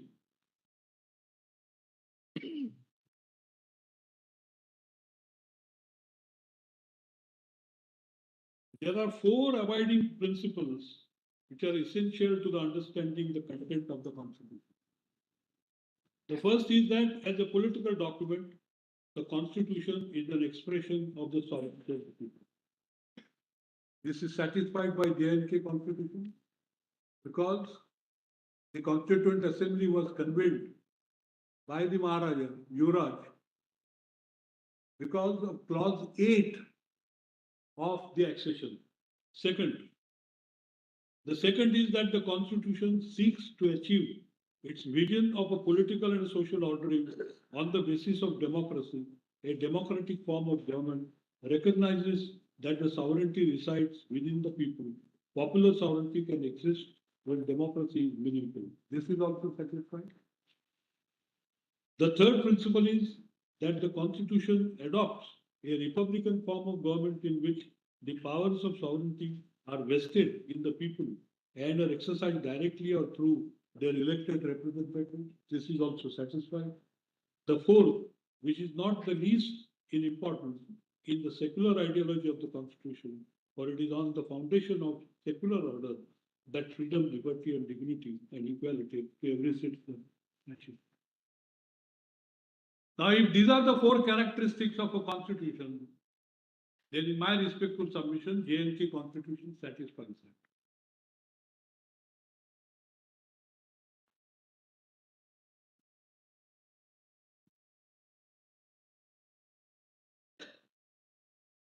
Now, when we talk of sovereignty, it does not necessarily contemplate external sovereignty. I accept that the concept of sovereignty vis-a-vis J&K is not external sovereignty. Because defense, foreign affairs, etc., the subjects were already accepted in the accession treaty. I'm not therefore suggesting for a moment that this sovereignty is absolute in the sense in which that concept is understood in international law. I wonder whether even the current scenario under the international law, is there anything called absolute sovereignty? Because there are so many conventions by which the state bind themselves. And your lordships have recognized that your lordship's courts can enforce the international conventions, though India may not have ratified them. So therefore, the absolute sovereignty concept, which was some 200 years ago, is no longer exists even in international. But the fact remains that that concept of sovereignty has some content. And that content with regard to Jammu and Kashmir is that their internal affairs be conducted at least in accordance with Part 5 and Part 6 of the J&K Constitution. A 371D can make only marginal inroads. Anything beyond that, which results in the constitution of J&K evaporating, you can never have been contemplated.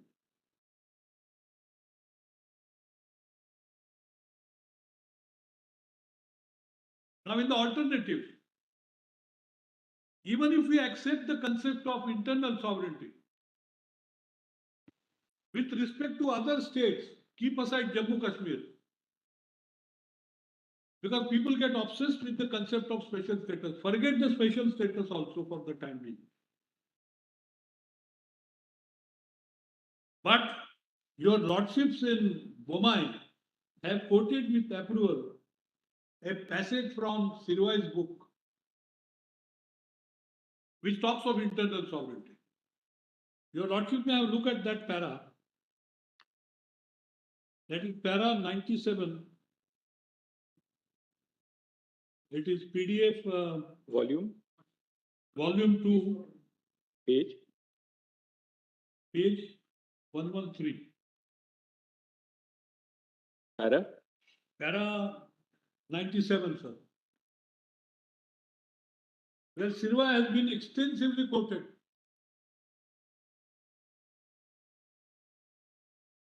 Therefore, every state in this country has internal sovereignty.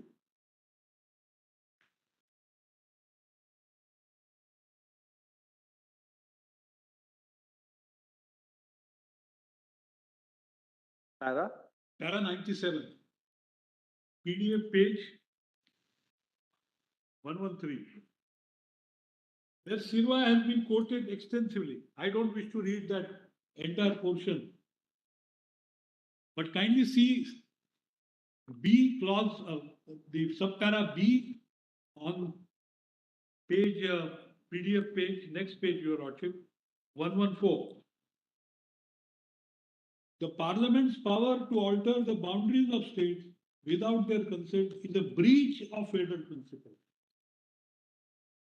And subpara D, external sovereignty is not relevant to the federal nature of a constitution, for such sovereignty must belong to the country as a whole. But the division of internal sovereignty by a distribution of legislative powers is an essential feature of federalism, and our constitution possesses that feature. Now, if this is so with regard to the other states, much greater weight must be applied to J&K constitution.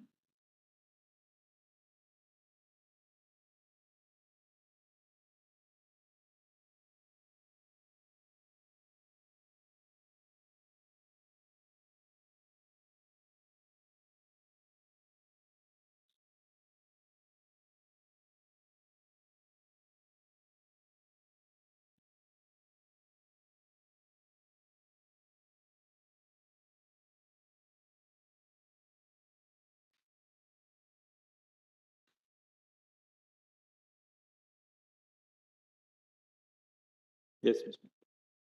So in Santosh Gupta's case, 2017 2SSC, which your lordship will find in volume 1, PDF page 136.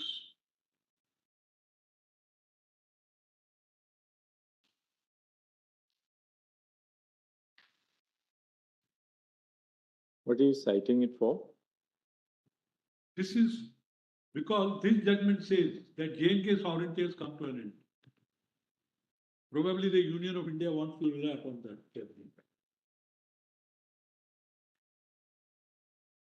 That is how it has come in the.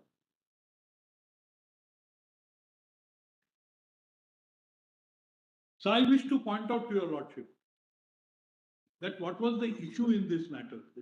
The issue was whether the provisions of the Surface Act applied to J&K or not.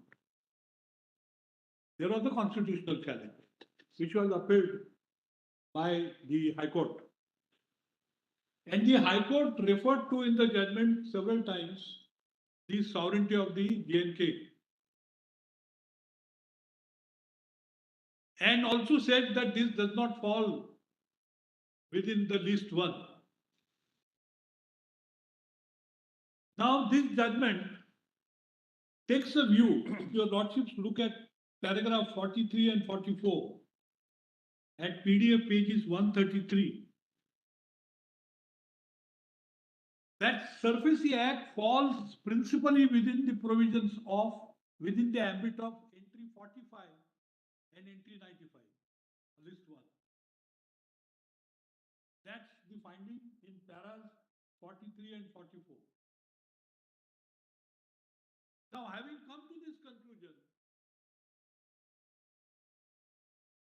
that since it falls in entry 45 and 95 of the list 1, the question whether J&K constitution had sovereignty or not does not survive for consideration. Therefore, this is an arbiter applying the test which Chief Justice Chagla applied in that Bombay judgment, which incidentally I forgot to refer. It is there in volume 29. We look at it, yes. I just read out.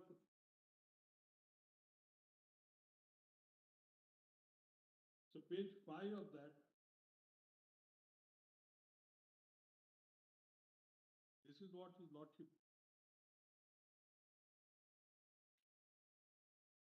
But the question still remains as to what is an arbiter dictum given expression to by the Supreme Court, which is binding upon the courts in India.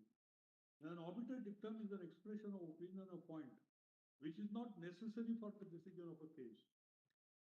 This very definition draws a clear distinction between a point which is necessary for the determination of a case and a point which is not necessary for the determination of the case. But in both cases, points must arise for the determination of the court. Two questions may arise before the court for determination.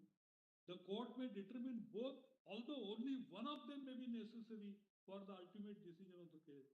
The question which was not necessary for the determination of the case would be ratio decision. The opinion of the tribunal on the question which was not necessary to decide would be only an arbiter. I don't think that this view can be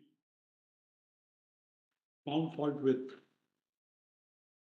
So therefore, in para 47 in Santosh Gupta's case, his lordship says that sovereignty has come to an end. In the first place, this is clearly contrary to in Premnath Kaul's case, which has been cited by Mr. Dhawan.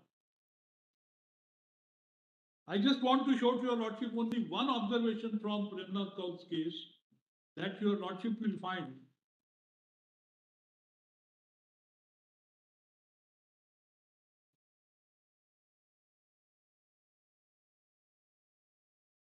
That is para 16 of that judgment.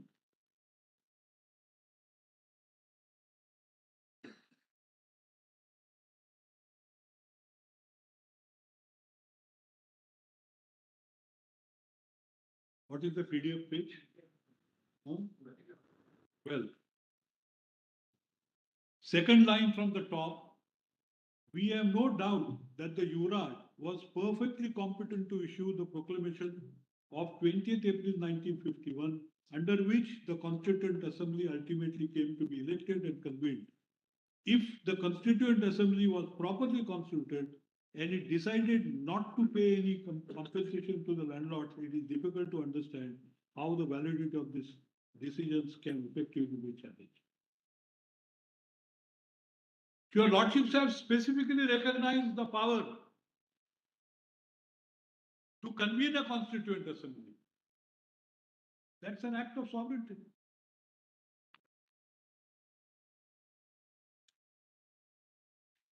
So there is one more para. He has read para 42. Who has read? Yeah. I'm sorry, I read para 42, not para 16. I stand corrected.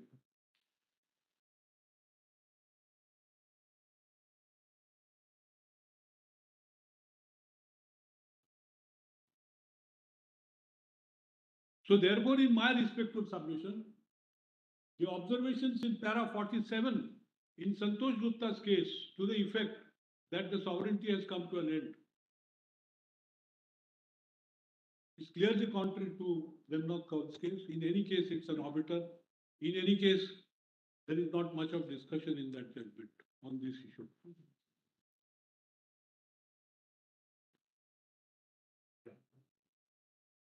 And it's a judgment of only bench of 2 learned judges. So my next point is Article 356. Much has been said by Mr. Dave and others, but there is one aspect which I want to bring to your highlight. It may be an overlap, but there is particular aspect which I want to emphasize. What is the effect of the presidential proclamation? So kindly turn to Article 355. What is the purpose of 346 or 356?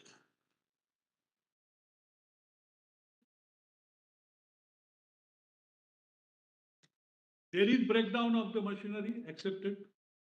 The affairs of the state cannot be carried on in accordance with the Constitution, accepted. But does that justify doing something which is unconstitutional?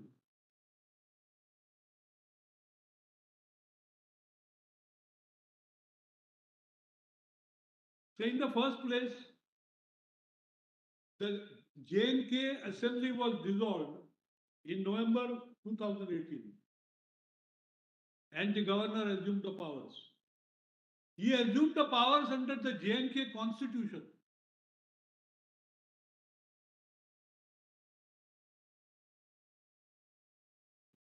And not the 356 proclamation came in December 2018. This presidential proclamation under 356 is clearly without jurisdiction. Clearly without jurisdiction. The reason is that the governor has already dissolved the assembly.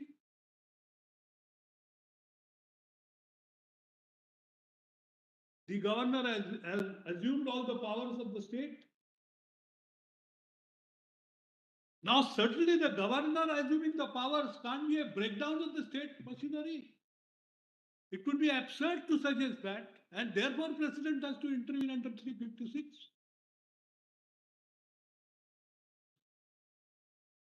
It's a jurisdictional issue. And 356 has been invoked for a collateral purpose.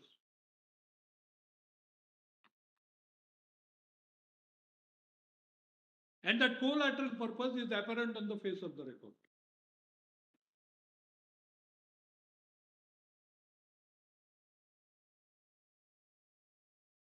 You suspend the 2 provisos to Article 3.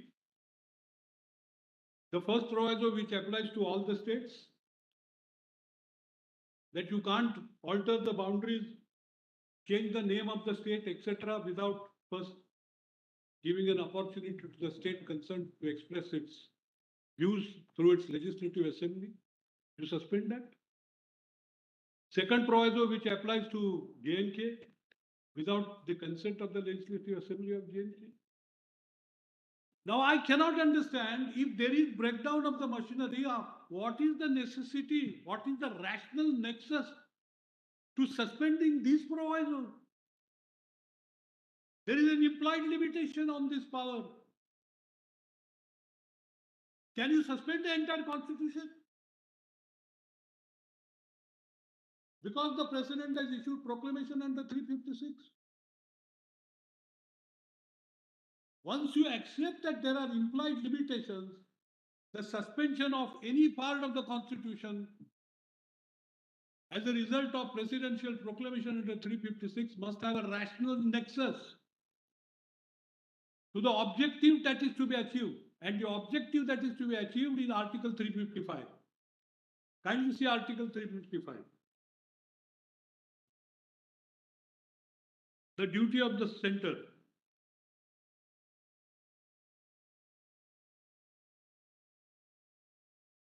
It shall be the duty of the Union to protect every state against external aggression and internal disturbance, and to ensure that the government of every state is carried on in accordance with the provisions of this Constitution. Now read Article 355, 356, 357 conjointly. And the only result is that the state as a constitutional entity must survive.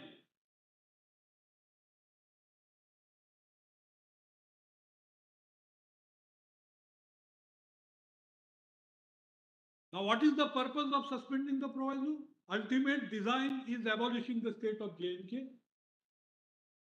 Contrary to the mandate of 355. Therefore, your lordship will see the J&K Reorganization Act is born, is conceived in an unconstitutionality. Patent. Now let me test even the wording. I have shown to your lordship the context, but kindly see what 357 says. Sorry, 356C. Make such incidental and consequential provisions as appear to the President necessary or desirable in giving effect to the objects of the proclamation. Now, suspension of those provisos, what is the nexus? In the entire affidavit of the Union, I don't find any light being thrown on this aspect of the matter. Then kindly see 357.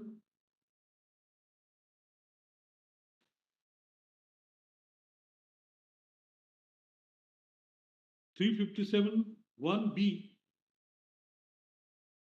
For Parliament or for the President or other authority in whom such power to make laws is vested under subclause A to make laws conferring powers and imposing duties or authorizing the conferring of powers and the imposition of duties upon the Union or officers and authorities thereof.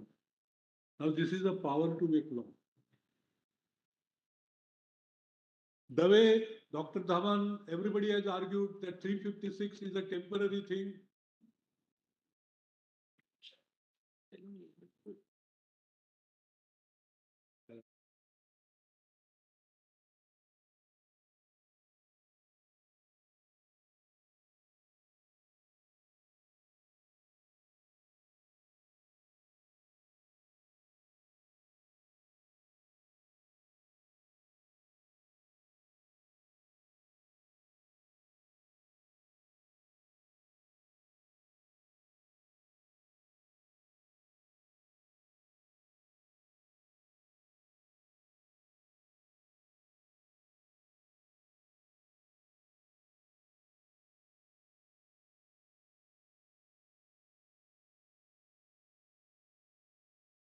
भाई को पूछो कि क्या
this,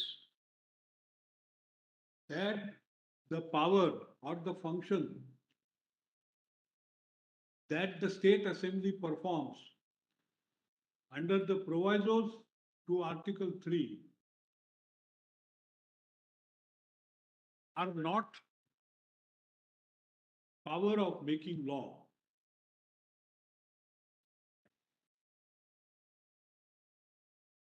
Article 357, 356, they refer to the state legislature's power to make law, which is taken over by the parliament or by president by issuance of ordinance. But this is not that power. The power under proviso is not law-making power at all. And this is recognized by judgment in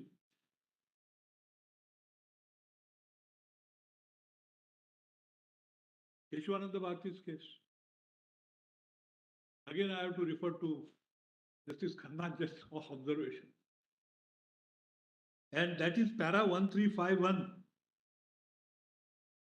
which volume 15, PDF 542. So this is with reference to proviso to Article 368. But the logic would equally apply to proviso to 3, Article 3, my submission. And your argument is that 357(1)(a) provides for Parliament to confer on the President the power of the legislature of the state to make laws. Make laws. And that function which you discharge under the proviso to Article 3 is not Is the not power to make law-making laws. power. We got the It's not law-making power. We made the point. Yeah. What's the next? So therefore, it can't get the president can't take over that power. Just give us the 1351. volume. 1351. Articles 248 read with entry 97 list 1 contemplates legislative process. If the amendment of the constitution were such a legislative process, the provisions regarding ratification by the legislature of states. What is the not PDF less than page? PDF page? 542. Yes. Article 248 read with entry 97 list 1 contemplates legislative process. If the amendment of the constitution were such a legislative process, the provisions regarding ratification by the legislature of not less than one half of the states in respect of certain amendment, the constitution would be meaningless because there is no question of ratification of a legislation made by the parliament in exercise of the powers conferred by Article 248 read with entry 97 list 1. It is noteworthy that the ratification is by means of a resolution by the state legislature. The passing of a resolution can plainly be not considered to be a legislative process for making a law. The state government also do not come into the picture for the purpose of ratification, etc. So therefore, your lordship sees that everything that the legislature does is not necessarily law-making process. So therefore, the powers under the proviso would have never been taken. So therefore, Article 356 proclamation suspending those two provisos which have no nexus whatsoever to the object to be achieved under 356 clearly collateral. So now I come to interpretation of Article 3 and 4.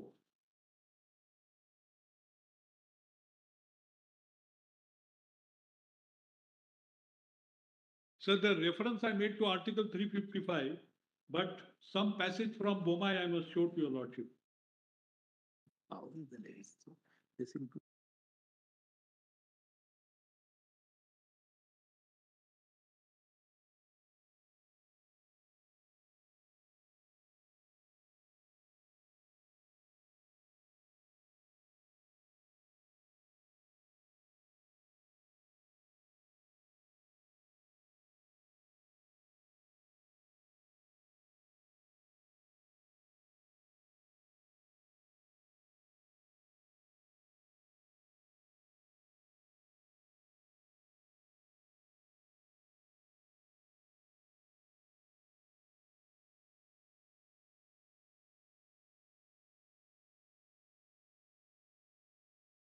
Para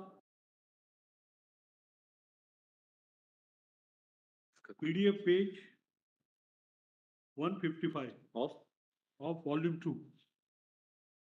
Now kindly see what that para says. This is with reference to Article 355 on which I place reliance. That the purpose of 356 is to restore the state. Para 160.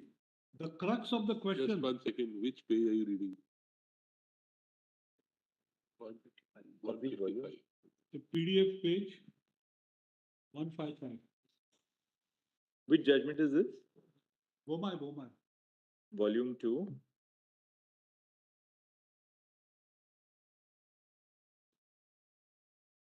Para 168. Para 160. 160. 160. I think judgment of K. Ramaswamy.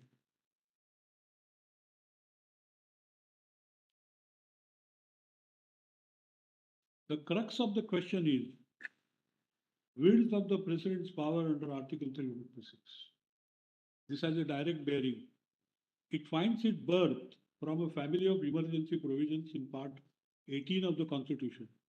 Article 355 imposes duty on the Union to protect states against external aggression and internal disturbance and to ensure that the government of every state is carried on in accordance with the provisions of the Constitution.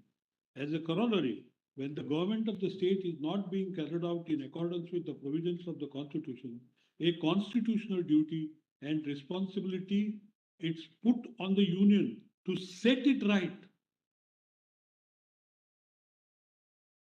So therefore, if the machinery has broken down, to set it right means to see that the state normalcy is restored. So therefore, Article 356 cannot be read in isolation. The purpose of 356 is to restore under Article 355. That's the purpose for which. Now, another reason to say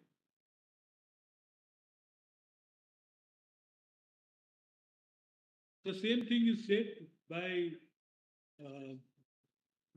by Justice Jeevan Reddy and paragraph 272 and Justice Sawant at para 56-57. I did not read those paras, I'm just giving to your lordship those parameters. So the sum and substance of BOMA is this, that restore the state to normalcy because that's a duty cast upon you under Article 355. Now there is one more reason to say that the exercise of power under 356 is for a collateral purpose. Because ultimately what they want to achieve, get away with, do away with Jammu and Kashmir state. That point I already made. I have also said no jurisdiction because the governor had already assumed the powers after the assembly was dissolved. There is one more reason which is to be found in judgment of this court in K.N. Rajgopal versus Karunanidhi. 1972, volume 4 SCC, page 733.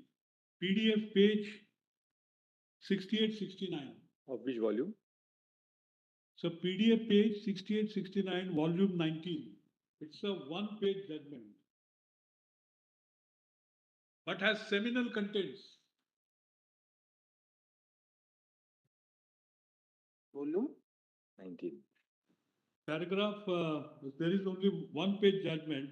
It is volume 19, PDF page 68-69.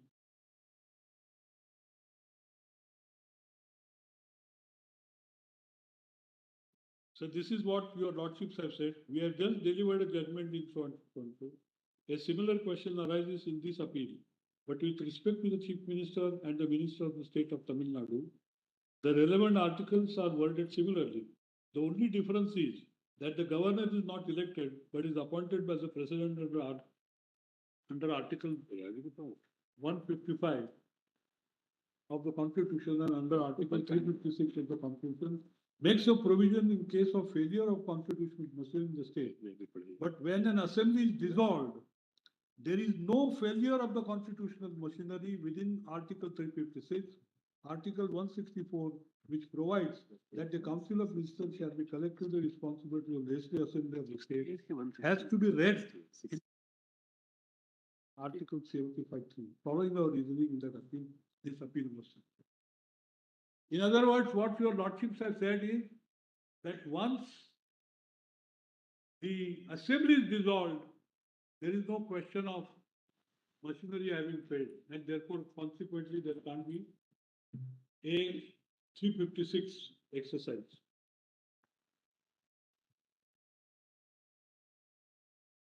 So in this context, I invite your lordship's attention to judgment in Gujarat Assembly case.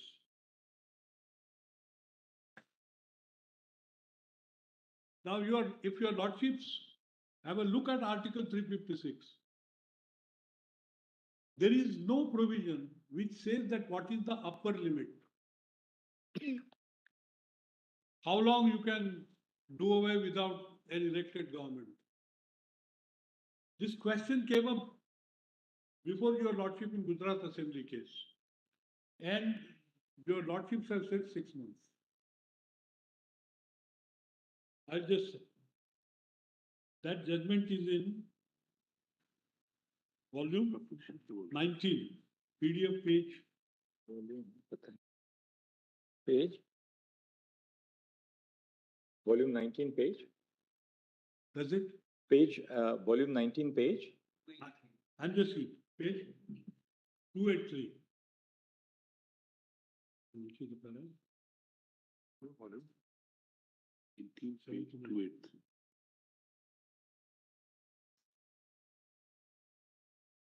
So kindly come to para 79 on PDF page.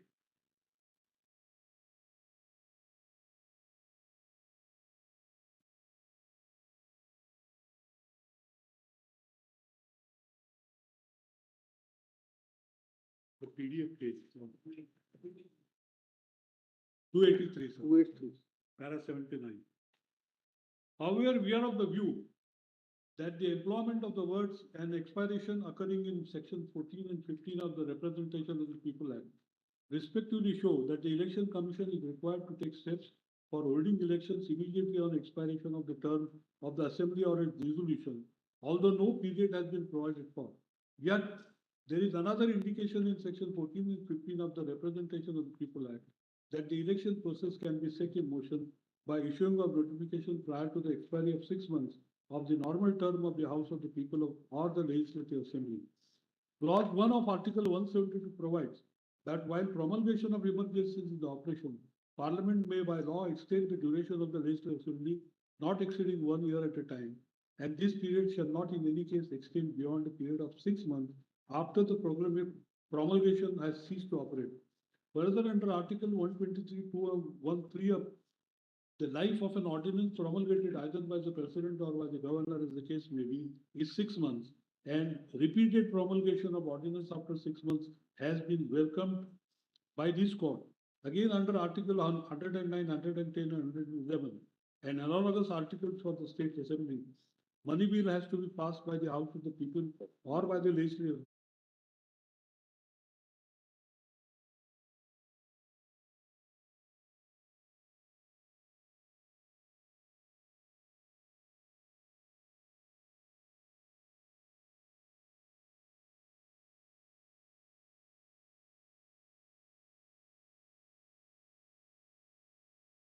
So the period of 6 months has been read by your lordships. Then there is one more para of in the same judgment. This was of Justice Khare, and there is para 147 in the judgment of Justice Prasad. PDF page 316. So this is the ratio. Para 147. Almost his lordship has echoed what Justice Khare has written in the 79, which I read out. Now I come to Article 3 and 4. Now kindly see the marginal heading.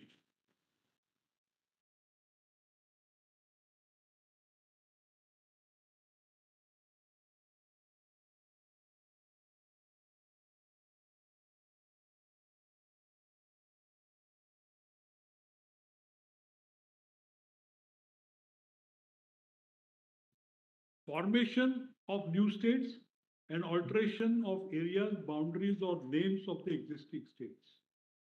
This is a clue. Of course, there is a debate whether marginal headings can be seen or not.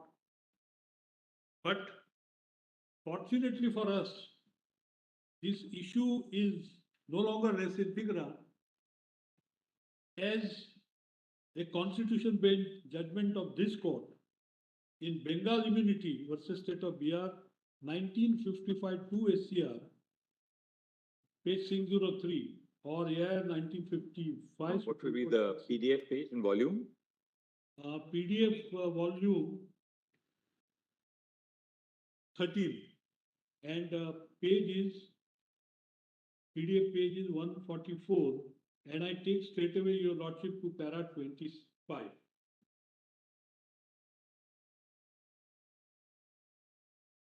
It can indicate the general drift of the provision, but it cannot be used to supplant the actual statute. That's correct. The I'm not actual saying- words of the provision. I'm not saying. If there is some ambiguity, and there is in my respectful submission, according to me, there is not even ambiguity, there is a conscious omission in Article 3 as regards power to abolish a state. Conscious omission.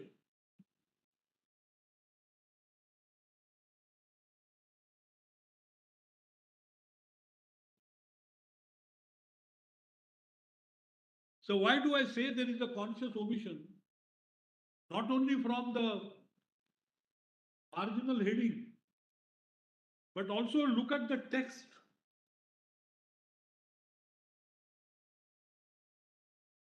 Form a new state by separation of territory from any state, or by uniting two or more states or parts of the state, or by uniting the territory to a part of a new state. Minute details, what that power is. Then it further says, increase the area of any state, diminish the area of any state, alter the boundaries of any state, alter the name of any state. Details are given. What is the extent of that power? There is no ambiguity at all. There is not even a whisper about abolishing a state. And this has to be seen in the light of Article 1. India, that is Bharat, shall be a union of states.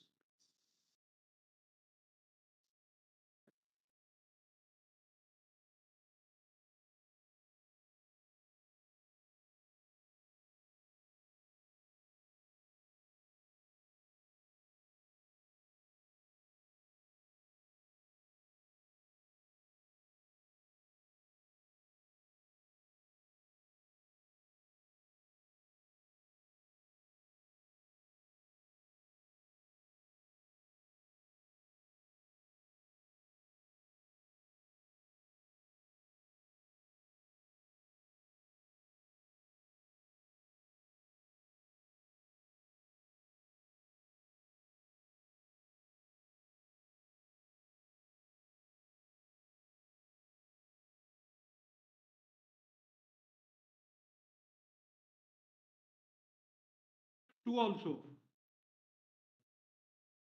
The Parliament may by law admit into union or establish new states on such terms and conditions as it thinks fit. So Article 1, India, that is Bharat, is the union of states. Article 2, admission of new states. Article 3 gives details of the power that the Parliament has. Now, therefore, there is a conscious omission to abolish a state. My second point. What happens when you unite two states? But the point is this, your lordship will see that a territory, what is the idea behind the state? That people in a given territory should have a state government. two-tier democracy at the state level, and that is how the constitutional scheme is. Some powers are given to the state, list two. They have their own government. So this concept of a state is inbuilt in a democratic structure that this constitution has built. In other words, the existence of states is a part of the basic structure. And J&K can't be an exception to it. Then why not tomorrow abolish Bengal? By what parameter?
That according to me, there is a conscious omission.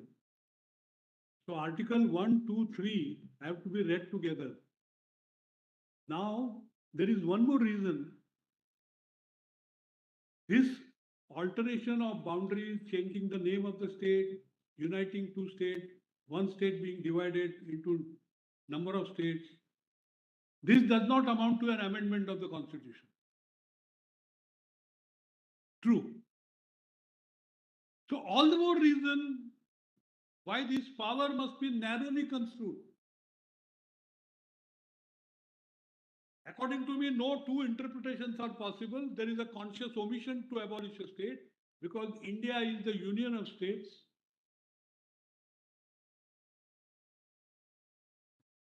I link it with 355 and 356. Article 3 has to be read with 355. If there is breakdown of machinery, restore the normalcy. But you can't abolish a state.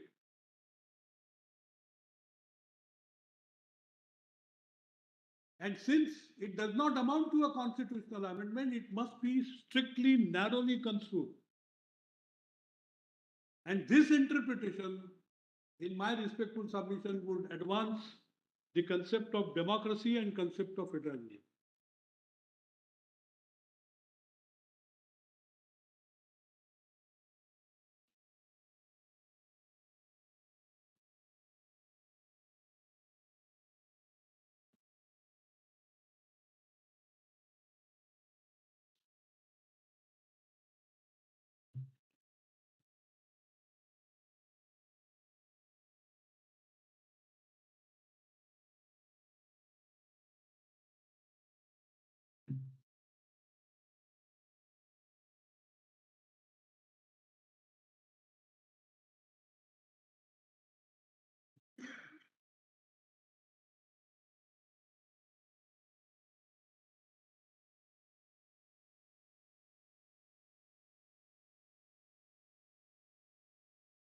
Open the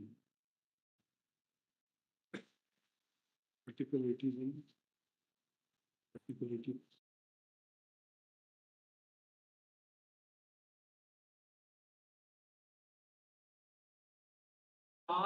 Of my argument. Now forget everything. What is the impact on the constitutional structure where everything has been turned upside down?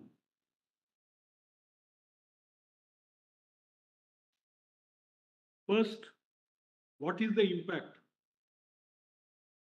Ladakh under the reorganization has no representative in the Rajya Sabha.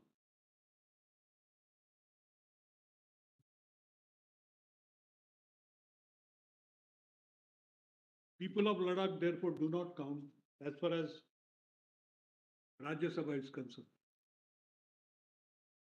So much for the democracy. Now look at Lok Sabha. All existing Rajya Sabha. All existing 4 seats in Rajya Sabha go to J&K. Ladakh is left out. Consequently, people of Ladakh have nothing to do with working of Rajya Sabha, including the election of the deputy chairman under Article 89 and 90. Second, look at Lok Sabha. Under Article 81C, all union territories in the country can maximum have 20 seats.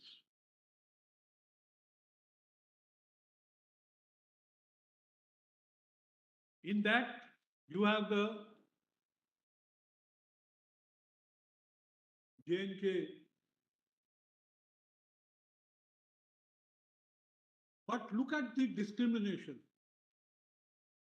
Under Article 81, Clause 2, as far as other states are concerned, the number of seats that they have depends upon their population. And the Constitution further mandates that this ratio between the population and the seats for all the states shall be same as far as practicable. So in state of Jammu and Kashmir, irrespective of its population, it has no proportionate representation in the Lok Sabha. Discrimination. Article 14.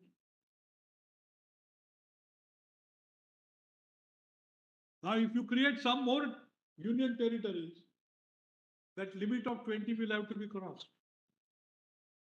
Today it is 19, including the 5. That's all right. But look, if working out seats for other states is a different formula. How can this be done? Other disastrous consequences. Look at the election of the president. Come to Article 54 and 55. for electing the president, the electorate consists of members of parliament, both Rajya Sabha, Lok Sabha, and also the legislative members of respective states. Now, J&K is not a state.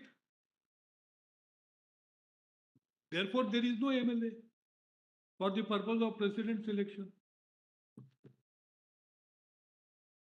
Now, to the exclusion of such a big area, no say in the election of the president, if not by direct, at least by an indirect method.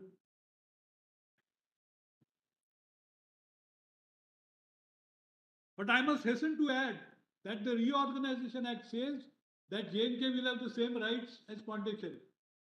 And Pondicherry under Article 54 and 53 there, but this will require a constitutional amendment. You can't do it by law like this.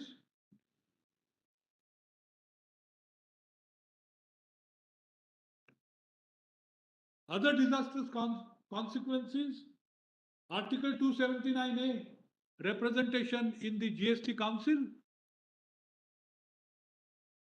People of Jammu Kashmir Ladakh have no say as far as that council is concerned.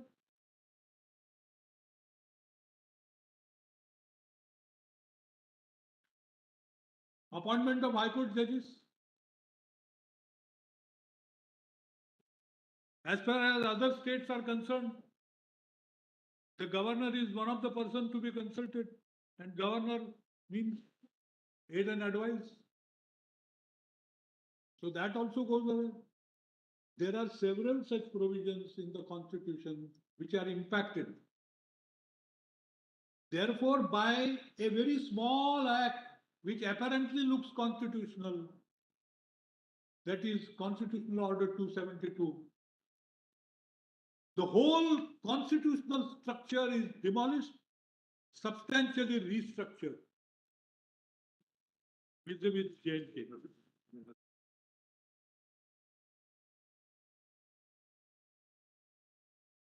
So I'm grateful that Thank you, Mr. I exceeded my time. No, Mr. Lakhdar. Thank you very much. Thank you, Mr. And Lakhdar.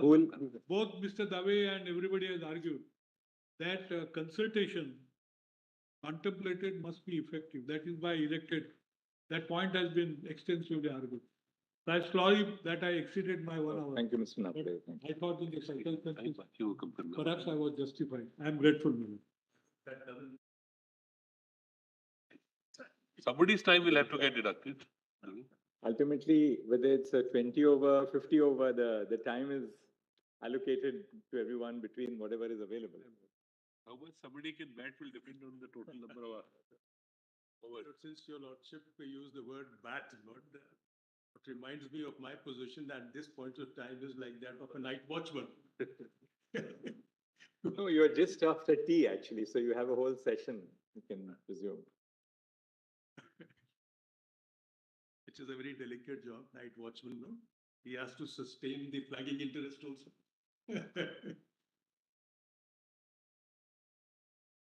Lord, I have submissions on two issues only.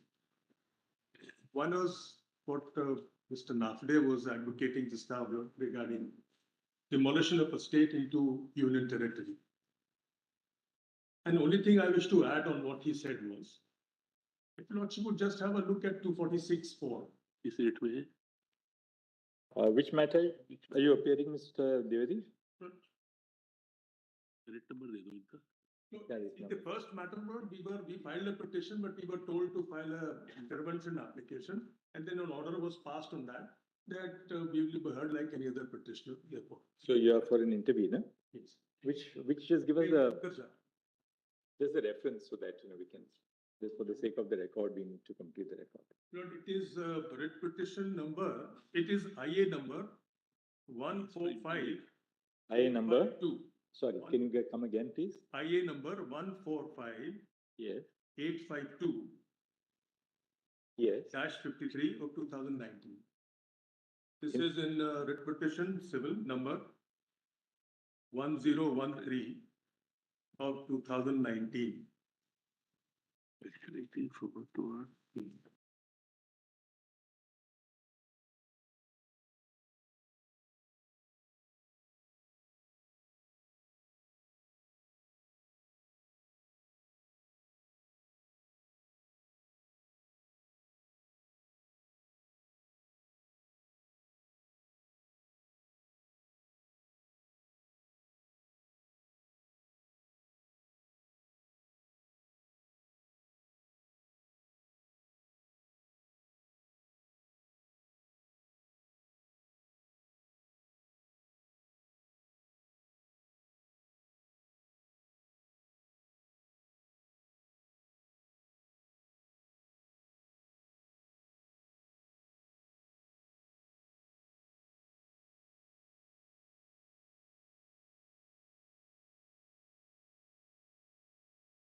The overruling note inevitably implies that the past practice, whether right or wrong, it will continue to operate and will not be affected by the judgment. But it accepts the fact that if the declaration is made of invalidity of the impugned amendments, then that may have a consequence, and therefore lordships prospectively overrule it. So implicit in this prospective overruling is the invalidity of those supposed invalidity, and therefore lordships try to save it. Now, another way of looking at it is, look at it this way. Supposing lordships accept my viewpoint on the basis of the text and the context, and lordships come to the conclusion that yes, there is a case for this, that the power is not available, and therefore the impugned COs are invalid. Now, in order to prevent the effect from traversing on to the earlier ones, your lordship would ask whatever relief lordships can mold under about 142 lordship would do that. But that doesn't mean that on the basis of this past continued exercise of power, your lordships would ignore the text and the context. If the text and the context, as per my submission, inevitably show that yes, the power could not have survived beyond 57, then perhaps there is a case to look into it. All right. Now, Mr. Devadi, should we start with the first point? Because first you have to add on to what has been argued by Mr. So maybe just because we are at about 3:35, so you can maybe in 5 or 10 minutes conclude the first point. What I wanted to add was, apart from what my friend had said, additionally, if your lordship would just have a look at 246(4).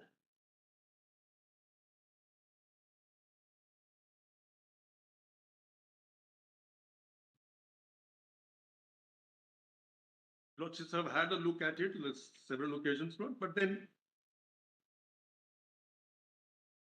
my friend perhaps omitted to see it. 246(4). Parliament has power to make laws with respect to any of the matter for any of the territory of India, which is union territory, not included in a state, notwithstanding that such matter is a matter enumerated in the state list. Now, that's the inevitable consequence of when you break down the state into a union territory, then Parliament is the sole legislature. Now, when Parliament becomes the sole legislature, then inevitably, the state comes out of the federal structure. Because lordships have said, Article 1, and my friends read some part of it, I can read some part of it too. Article 1 says India is a union of state and refers to Schedule 1. I feel lordship would just have Schedule 1 for a moment.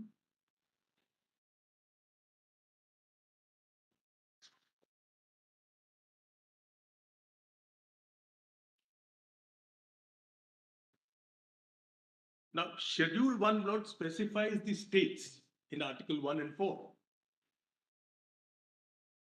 First schedule.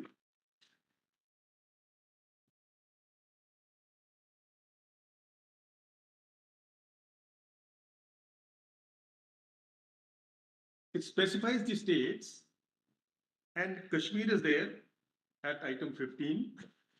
And then, it goes on to have item 2. The lordship would have 28 states, then item 2, union territories.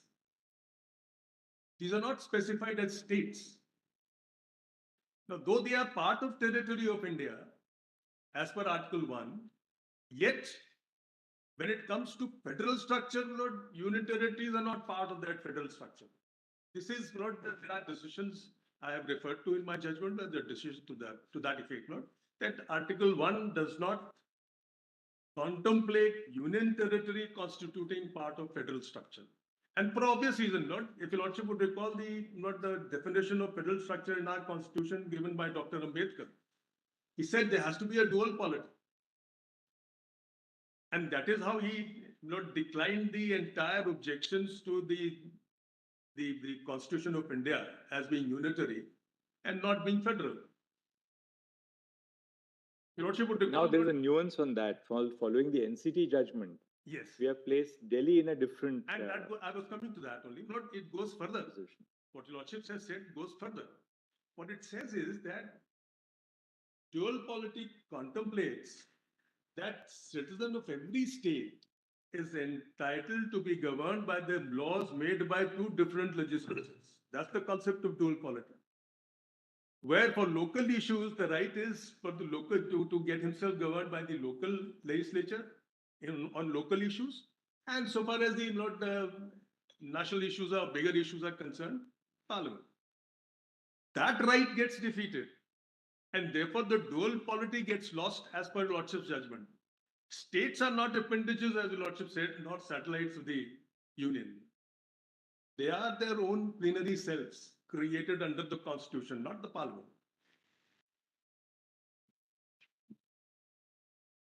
So this results in the demolition of the entire dual polity and therefore destruction of the federal structure. And no one can say, Lord, the Jammu and Kashmir did not satisfy the requirement of federal structure. Our federal structure is not defined, but there's an interesting aspect which I wanted to bring to Your Lordship's notice in this regard.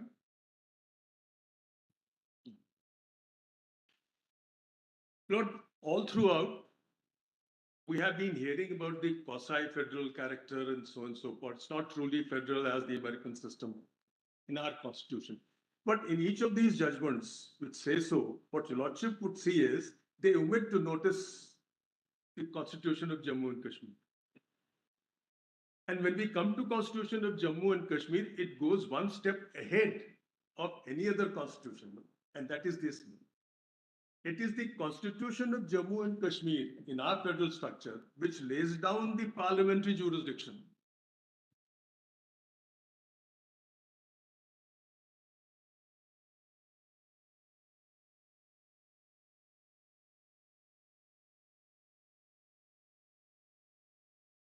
It lays down the parliamentary jurisdiction under the commitment given by the framers of the Constitution and the Dominion of India. It lays down the tone and terror of the state and the union relations. Finally, that's what the framers have said. And then have a look at Section 5. Because if we don't accept this fact, Lord, then Section 5 becomes, which is according to me, the soul and heart of the JK Constitution. That gets absolutely demolished. That's the basic structure of the JK Constitution. And Section 5 says the power of state would be not on any subject which is given to the Parliament. Parliament has been given enumerated powers, that is entry 1 to 96. And not 97 and Article 248. So which means residuary entry is not there. Rest of the entries 1 to 96 are there with Parliament under the Constitution of JNK.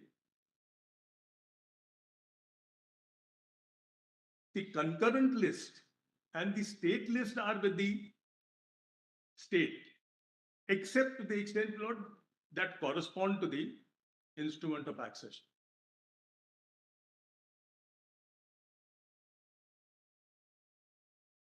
Now, can you look at this note? Here is a case where the state is going to decide what is the jurisdiction of Parliament and what is the center-state relations, scope of that. So that's the extent to which the autonomy was given to JNK, guaranteed autonomy. And to borrow Dr. Rajiv Dhawan's phrase, it is democratization of power in India in the shape of autonomy. He referred to various provisions, various levels of autonomy was given.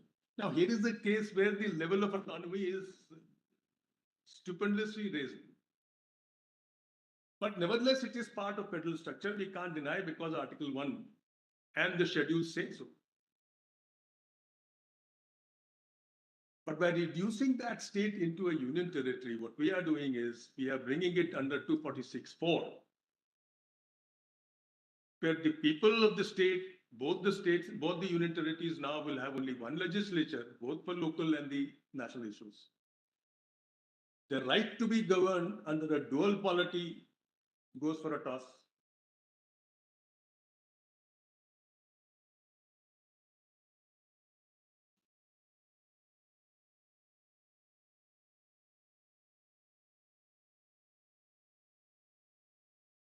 And that is how we'll have to see section 3, article 3, I'm sorry. Berubari gives a clear indication. I'll show that passage. But that is how we'll have to see. The power is limited. We can't, the amendments that have come is only for a specific object. And the object amendment by adding the explanations to article 3. They have come for a specific object of overruling the Berubari case to the extent it said that union territory is not governed by. So to that extent they overrule. But the remaining part of Berubari judgment which says that states cannot be, they don't have a territorial integrity, the word used. But then they cannot be, they can be addition to the state, they can be subtraction from the state by giving it to another state. That way, what you are conferring is the dual polity. Whenever you change the territory of the state, you are retaining the dual polity for the citizens. Because from this state, they go to another state where the dual polity continues. But then by demolishing it, what we are doing is reducing and demolishing the dual polity into a unitary system under 246(4).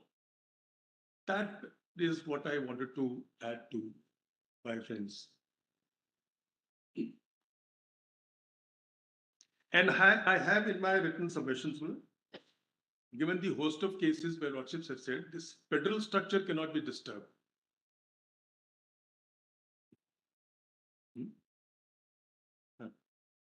This is my written submissions, and this is, I would request lordships to see page 44 and 45 in that regard.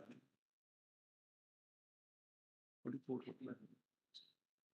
This is at page, as my friend correctly noted, I have given the internal page, page 40, PDF page, no.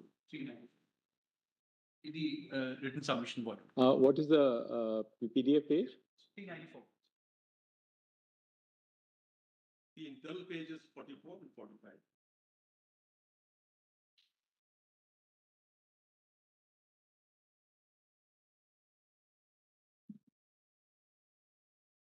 So therefore, I submit with respect, Article 1 completely excludes union territories, and therefore, once you reduce the state into a union territory, you deprive me of my right to be governed by two legislatures. That's the crux of the dual polity.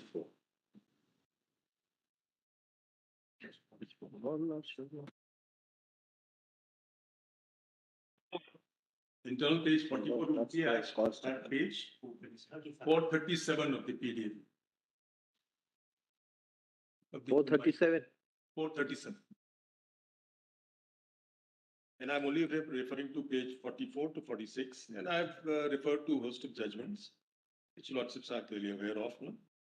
But basically, referring to two last judgments, if lordship would see, at page 46, internal page 46, two last judgments, no? Of which the Chief Justice was a partner. 2017, 12 SCC 1, this is general. And then 2018, volume 8 SCC 501, and I have given the paragraphs too. 2018? 2018, volume 8 SCC 501, and I've given the paragraphs also in the PDF. Yes.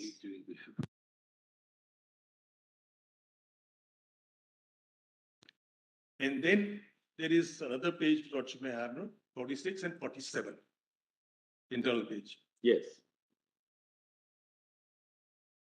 That is what I wish to add. No?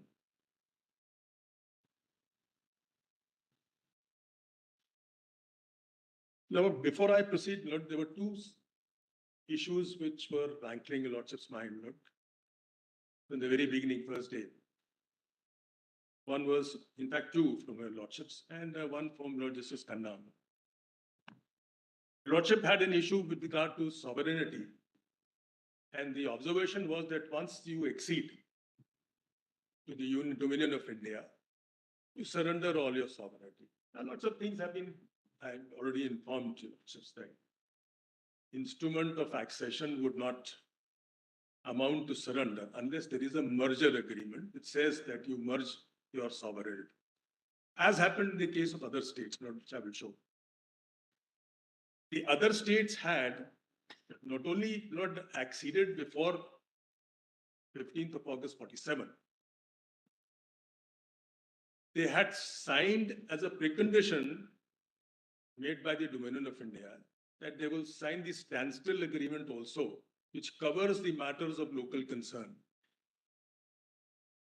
And after that, Lord, they acceded to the Union of India. Thereafter, Lord, they further, when they merged with the adjoining states, the adjoining provinces automatically merged, provinces under the Government of India Act, they automatically merged. Indian states merged primarily with the provinces, or they formed their own federation. Then they were directly administered states also. They all not signed the merger agreements with the Dominion of India, conceding all their powers of legislation. And that is why, Your Lordship would see Article 238 was incorporated. Article 238, Lord, expressly applied Part 6 and 7. And of course, consequently, Part 11, which is 245, 246, 254, and so on and so forth, to all the other Indian states. But when it came to Jammu and Kashmir, Lordship would have noticed note that in 370, clause 1, to 38 is excluded. This is despite the fact, Lord, what is important is this is despite the fact that the Kashmir was placed as a Part B state in the schedule, that point of time when the constitution was enacted. You know, it's now on the new point. It's about 10.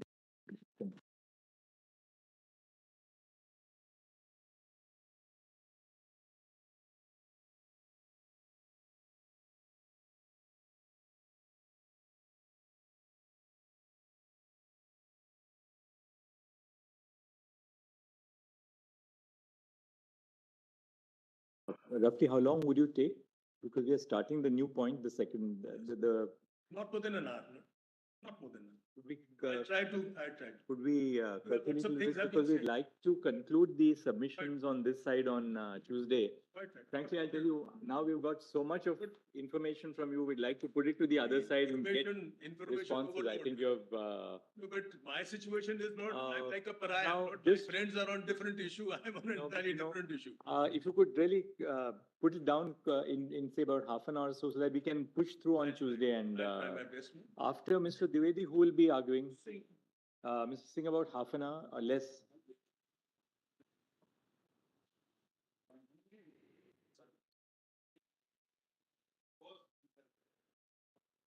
You've prepared your written submission.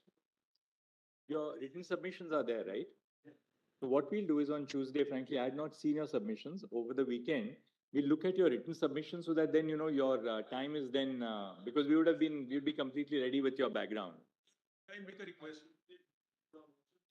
Cut it down to half an hour, Mr. Singh. Otherwise, you know, we'll not finish this side on now. See, Now, Mr. Seo Singh, see, Gopal Shankaran has been sitting all this time. Therefore, he must now decide who is speaking and how long they are speaking, because the Gullentine will apply on Tuesday, certainly. Therefore, it should not be that one person takes an extra time, then other people don't get a chance to speak. This is the problem. so therefore, half an hour Certainly, it'll end on Tuesday. and half an hour for Mr. Dwivedi, half an hour for Supposed to Mr. be a Seo liberal Singh. time period even by any standards. And after Mr. Chandra Singh, who will argue? Mr. Gopal Shankaran. My name has been there after Mr. Singh. So what we do is, Mr. Dinesh Dwivedi, Mr. Seo Singh, Mr. Gopal Shankaran, and Dr. Menaka. One second. We are laying down a time schedule. The four of you, between yourselves, please ration the time so we complete your submissions by lunch on Tuesday. And then we'll give a little, another half an hour or 45 minutes to everybody else. Lord, it will be of great help in reducing my time, Lord. If Lordship would go through during this, Lord. I think what we'll do is, Then Lordship can put the direct question to me. right. And I'll- What we'll do is we'll go through the written submissions of Mr. Dwivedi and Mr. Seo Singh and possibly Dr. Guruswamy and Mr. Shankaran. Any particular aspect of your submission that you would like us to focus on, because now you'd be covering things which are left out by the others. No, but if I can just make one small submission, if your lordships have noticed, everybody on this side, there's hardly been any repetition or overlap, despite the amount of time that's been taken. And the reason I'll explain why. On day one, I told your lordship the number of pages that were involved. Your lordships have been shown only, I think, about 10 or 5, even less than 5% of the documents involved. Well, the rest of it, I'm afraid your lordship may have to go through. What we are doing, personally, I'll tell you what I'm doing. I'm putting down what I would like your lordships to read on your own, because it's going to take way too much time for me, perhaps, to take your lordships through it. There are, in fact, large swaths of material that needs to be shown, but we don't have the time. Can I suggest one thing? Yes.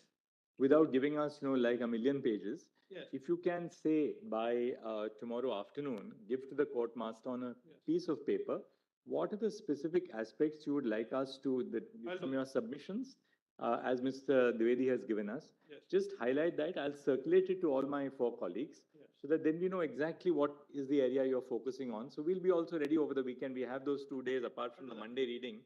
We'll focus on that.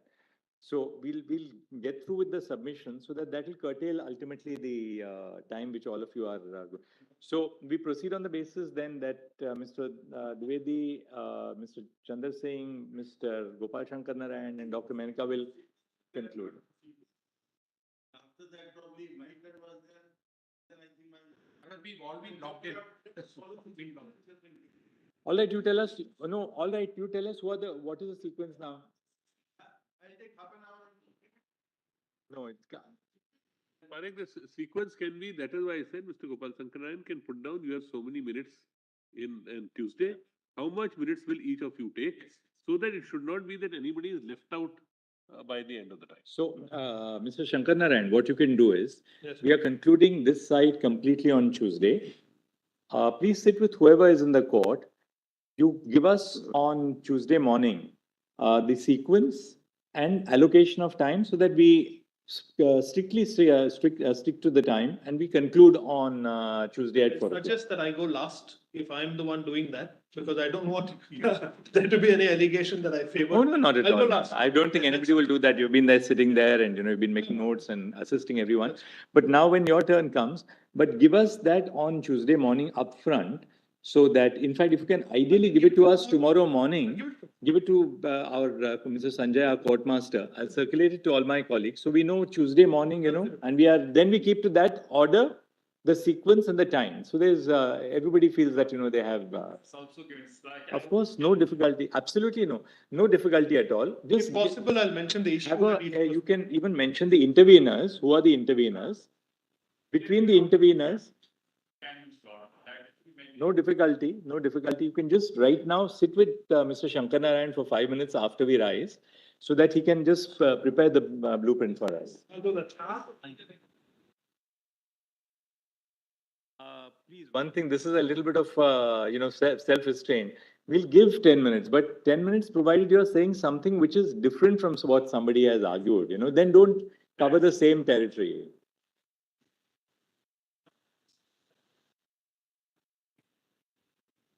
We had that, we still have it, but now we are towards almost the concluding stages of the argument. So now everybody, each one of the council following knows this is the time stipulated, and so that, we conclude on Tuesday. Otherwise, what will happen is the last 2 or 3 council will have very little time left. That should not happen. Like to ration out time for everybody, including the interveners. Mr. Shankaran, just do that, and if you could kindly give it to Mr. Sanjay by tomorrow morning, so he'll have it. Thank you. Yes.